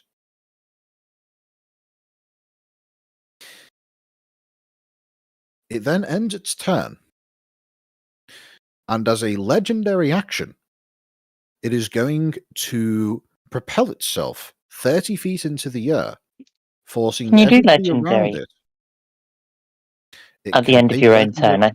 No, you It can't. can take a legendary action at the end of any turn, I believe. No, it's the end of another person's move. It's not yours. I'll take your word for it. Look, I give me a second. No need to prove yourself. I'll take your word for it. I wasn't sure on that particular one. It's almost always legendary action can be used at any time and only at the end of another character's turn. Well, there you go. It doesn't get to escape by knocking you all on your asses. No. Bobby, it's your turn. Bobby is going to make use of the rather nasty debuff that is currently sitting on the wyvern, thanks to Essig's rather nasty little whispers of evil into its ear. And I'm going to do a similar little bit of whispers. evil. Okay. It needs to make a wisdom saving throw. Which it gets minus a roll of d8 on it. And it gets minus that off its saving throw.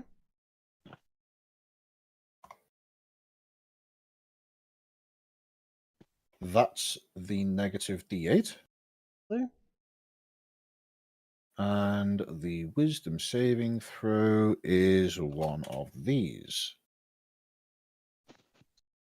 Damn. It passes. It does. So it takes half as much damage as it would have done, which Okay. is 3d6.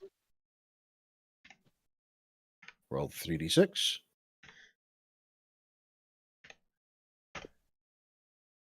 Take 11 psychic.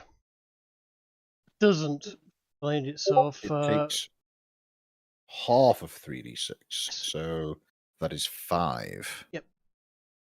Doesn't feel the need to run away. Okay. Is that the end of your turn? That is my action. Do you have a bonus action? I don't really have a bonus action at the present moment that I can think of. What did your specific blend of bardic inspiration do? My specific blend of bardic inspiration is just bardic inspiration. But I can throw one to anyone if they want it.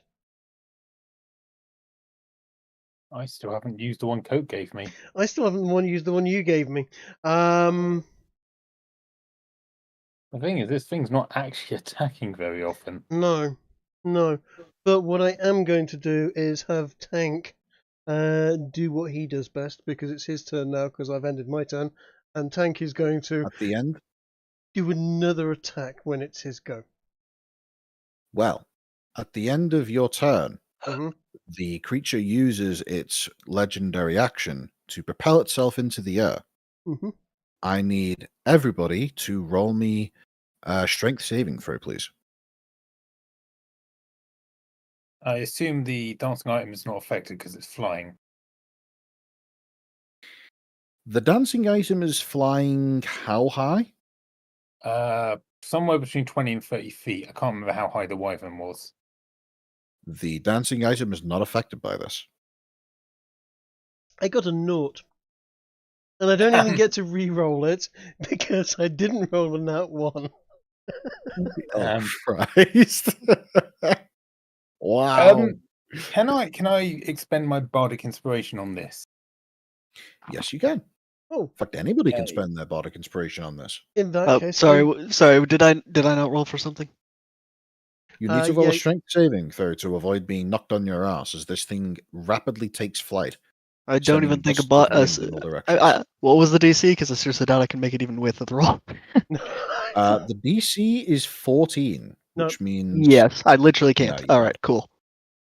I'm going to use bardic inspiration Argyle was anyway. the only person who could. And So you are all considered prone at this point. And the wyvern propels itself 30 feet into the air in this direction, avoiding the thing. In fact, actually, let's see. 30 feet is here.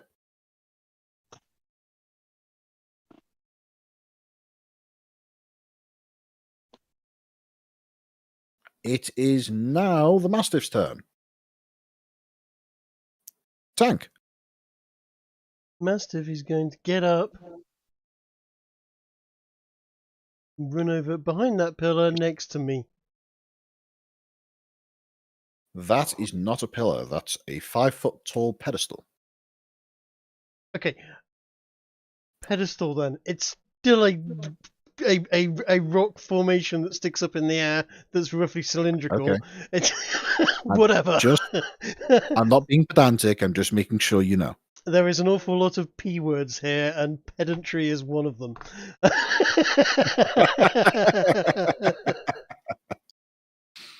You know, I just realized.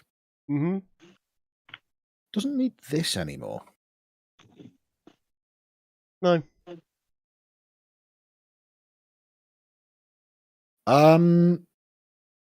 Right. At the end of Tank's turn, it uses its legendary action to propel itself 30 feet through the air.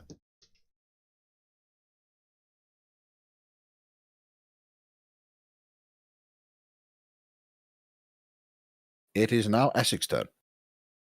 It's buggering off. If only we'd all jumped on top of it so it couldn't fly Alright. off. 1, 2, 3, 4, 5, 6. Alright. Shatter. Nice. You don't even need to roll. It has 3 hit points. Okay. Good. How would you like to finish off this great flying beast?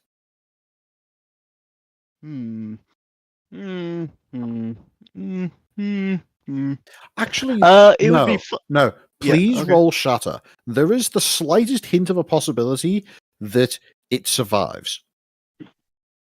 Interesting. Okay, so first off, because I forgot that it's technically expired, I'm using my what do you call it, bardic inspiration to uninspire it against this, Okay, and I am casting shatter. go for it. Oh wait, hold on. I might as well use my highest level spell slot as well. Through I'm double spell going slot. to. He needs to roll with a DC 16. What was the saving throw? Is it It rolls a 21 shit. minus. Oh, as a what is it? Minus 8.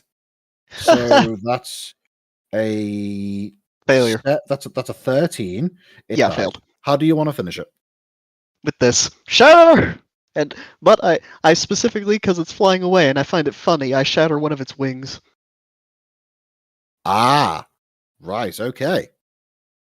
You all see as Coatrack runs forward towards this creature, his triangle jingling on the end of his rapier, spins it around in order to induce a series of little jingling tings and tangs, which rapidly builds into a deafening crescendo as a great blast of thunderous energy breaks this creature's wing in half, snapping at a point where clearly it is not supposed to bend, as it tumbles down to its side, impacting the side of the mountain at force. Congratulations! You killed a fucking dragon!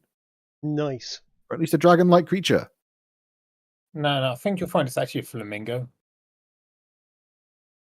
Well, as far as Cardgar's concerned, it is, because he's seen what a dragon looks like. He knows what a dragon looks like, and that is not a fucking dragon. Exactly. I'm gonna say the thing has fallen somewhere over here. So as far as Bobby's concerned, that was the biggest fucking dragon he's ever seen in his fucking life. That is the stuff Yeah. of legends. Dragon Slayer. So, round of applause. Congratulations, guys. Yay. Necklace I made must of its admit- teeth. Yeah, we need to- Now we need to harvest all of it, and then cast mending on any bits of damage, so we have a perfect dragon skin. Necklace, so- necklace or bracelets of its teeth. What about its claws and its spines? Yeah, yeah. all of Those those spines things. are poisonous, right? Also, stakes. Just saying. Oh my goodness, dragon scale loot picks. Right. Oh yeah. Given this thing can attack with a poison venom attack, Mm-hmm. what roll is it? Would it be survival or something like that to roll to see if its meat might be poisonous? Like, do we know that? Yeah, is it poisonous that or would be venomous? That would either be a nature check or a taste check. Or we could feed Okay. feed some of it to the bear. Let's not do that. Well, natural 20. Right. Give it to me. Right. I'll tell you what I'm going to do. Very quickly is I'm going to get Kiki to open and drag her dog out. Right. Or you alternatively step in. And I'm going to cast Cure Wounds on it. I'm going to cast Cure Wounds on myself as well. And does anybody else want the final one? I mean, I've lost half my health. I'm down to 20 something. 28. Oh, I'm down to 4 at the moment. Heal yourself, dude, before you trip and die. So yeah. I mean, I propose we have a brief look around and take a rest. Fine, I'm going to kick Cure Wounds myself That again. sounds like it might be a good idea. Okay, so that is. I'm going to take the 6 and the 9 for myself and give myself 15 hit points on top of the 4 that I've already got. And your doggo can have 5 hit points and put himself back on his feet. How's that? Is it That just sounds me? good.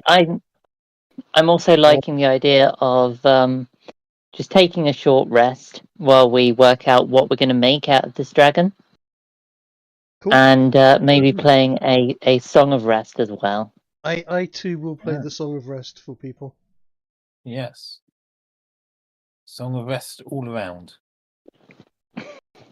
So, what I am going to say, we can. My suggestion here is that you guys do your short rest. Say that you're going to deal with the dragon's corpse, Mm-hmm. but we determine what you can get from the dragon's corpse next session. You're Sounds right. fun. It And is in the quarter to Sounds good to seven. meantime, me. And in the meantime, you guys can either end the session now, or you can go around figuring out whatever it is that you were interrupted in trying to figure out when this thing came slamming down and impaled Bobby and burned the rest of you. Well, the last thing I'd like to do before we wrap up the session is I'd like Cardguard to go make a fuss of the bear, since the bear basically gave us a heads up that this thing was going to attack us. You know, basically encourage him to do that more often. Can I do just at this point? I've noticed it did occur to me. This thing breathes fire. It must be able to breathe fire from a thing somehow inside of it. And Well, the nature of Cardgar's natural 2022 nature check reveals several pieces of information about this thing. Cardgar, of course, being an expert on dragons, notices that this thing, whilst definitely not a dragon, shares a lot of common similarities. First of all, a dragon must have the ability to produce fire and does so through the use of glands located in the abdomen. Secondly, it does indeed have the ability to produce a poisonous sting. However, these poisonous stings are achieved through the use of, again, glands that are located this time in the tail. Thirdly, he manages to determine that this creature is a female. eggs. Ooh, egg. Is that he rolls his nature check, wanders up to the thing, and goes, "It hasn't got a cock." Look, it's got a hole where its cock should be. I reckon this is a lass. I mean, that is a very Cardgar thing to do. Yeah, it is. In a very deadpan voice as well.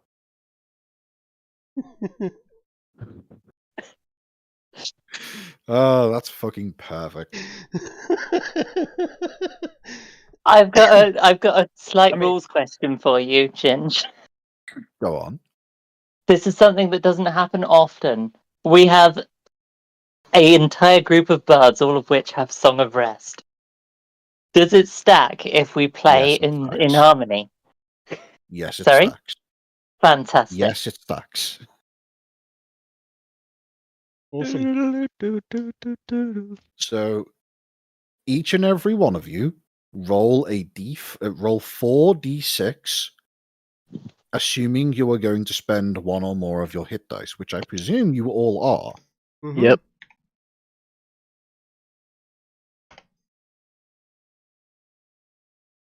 And so plus 1d8, isn't it? Unfortunately. I'm going to be kind, and I'm going to say each of you roll your 4d6, and the highest value gets used on everybody. Oh, Oh. Well, mine's looking pretty good. Yep. Yeah. So first of all, you all regain 18 hit points. Now each of you roll one of your hit dice. So regenerate when you do long rests, right? Yes, the song of rest. No, the hit dice. You regain half of your total hit dice whenever you long rest. Yeah. However, there is no limit to the number of hit dice you can use during a short rest. But then I'm literally no way I'm not full. Cool. Yeah. I'm What's that? a handful off. Yeah, hang on. What's the Piper's not spending any hit dice. She hasn't. Oh, yeah, she has taken damage. Yeah, let's do. In order to gain Um, the 18 from the Song I of Rest, you need to spend at least one hit dice. I know. I just thought she hadn't taken any. I forgot about the 13 from the fireball, so I'm just going to spend one and go up to full. Yep. Piper's on full. By the way, the dogs also gain that initial starting 18, assuming they spend their own hit dice, which I'm going to say they have they have the same hit dice as their owners. Oh, in that case, I'll spend another for. Well, I'll spend 3 for Fizz.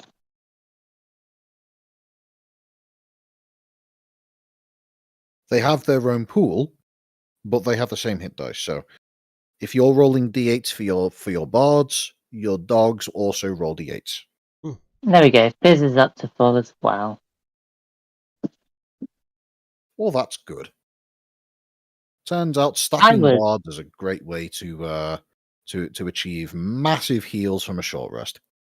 I was worried about Fizz for a moment there. Yeah, no, I was trying to work out a way of getting clear and doing a cure wounds on him, but that's why I asked how he was doing. But Fortunately, I have an extra dimensional bedroom. yeah, We can take people out of a fight if we have to. Up to we can take 2 people out of a fight or 4 halflings. Yeah. How many is that in quarterlings? Probably 16.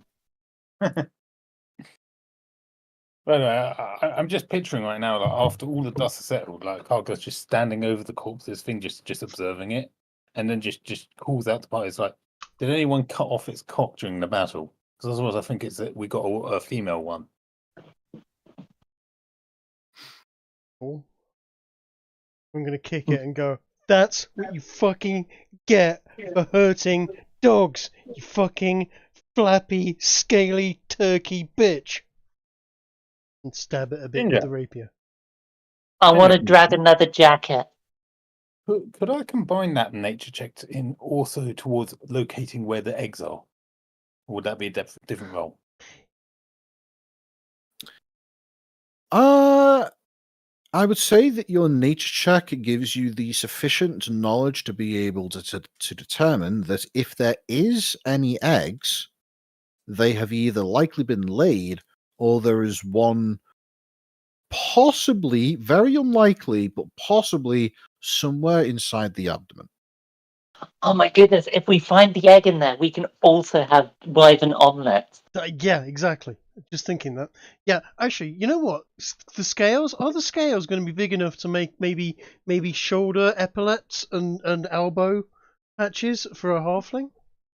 Out of Each of the things, dragon scales? each of the things scales, each of the wyvern scales range in size from approximately the size of a penny up Right. to around the size of a large shark's tooth, so about as large as the palm of a human's hand. Okay, so you'd need a couple of them, but we could make like sort of shoulder and elbow patches, and maybe I'm thinking greaves. I'm thinking wyvern leather jacket and wyvern scale skirt. Just march around with my bagpipes. Pretty fucking base. Yeah. By the way, I just want to point out that so far, I believe every single major combat encounter has concluded with Essig getting the finishing touch. Yes, and almost all of them we've also started eating it pretty much on the spot as well. It's what we do.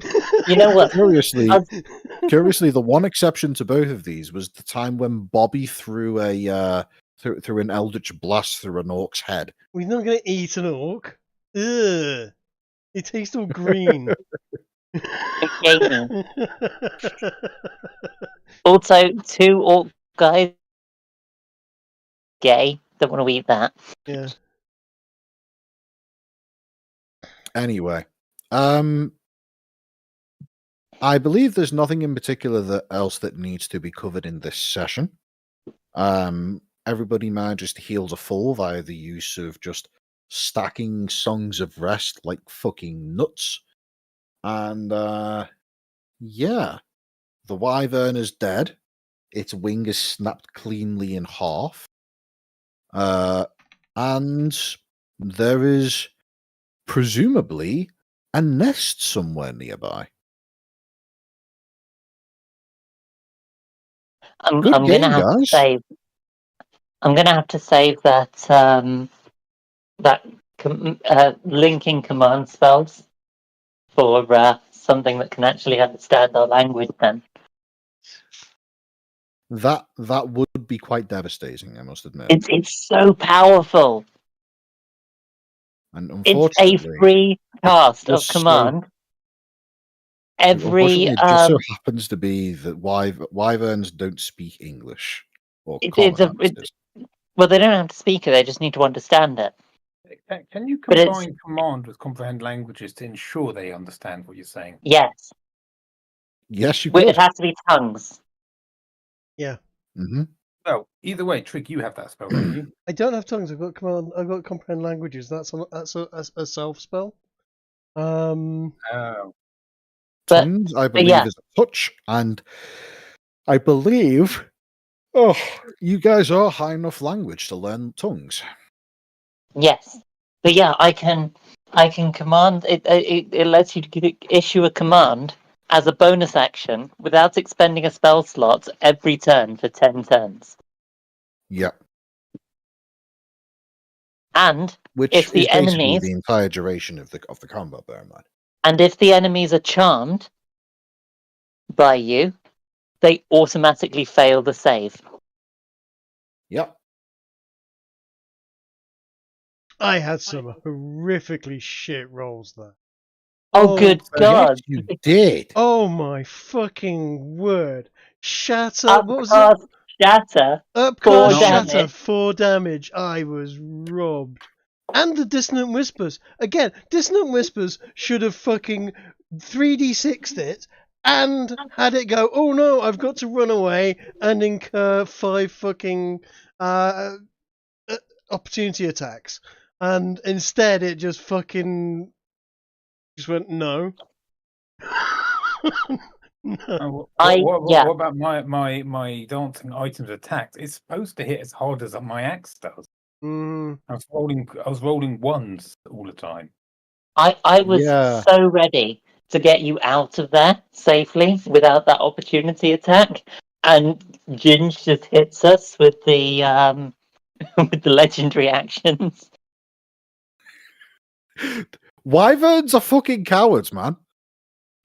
It was a good play. Right, I'm still gonna hold to my defense. Right, it was a good play.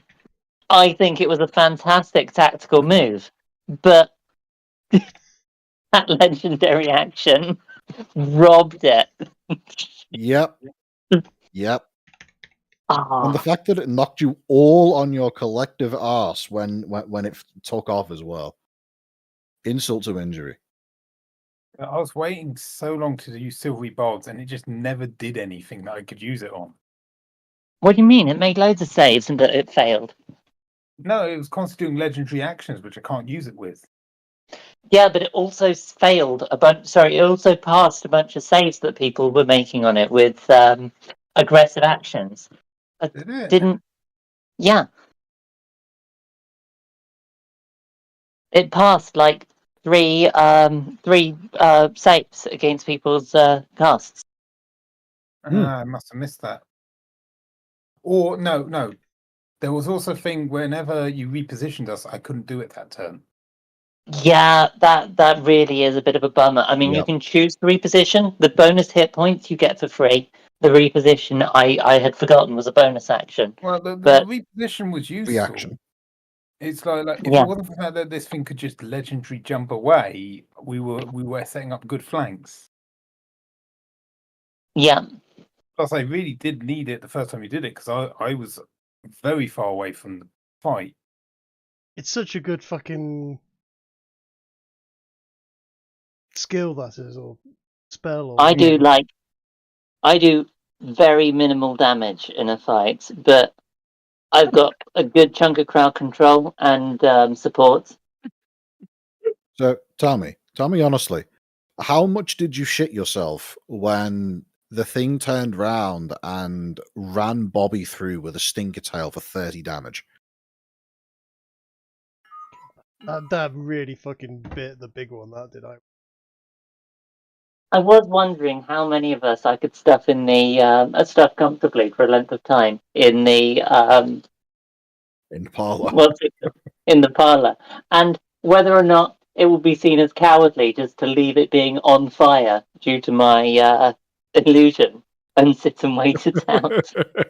I don't see anything wrong with that.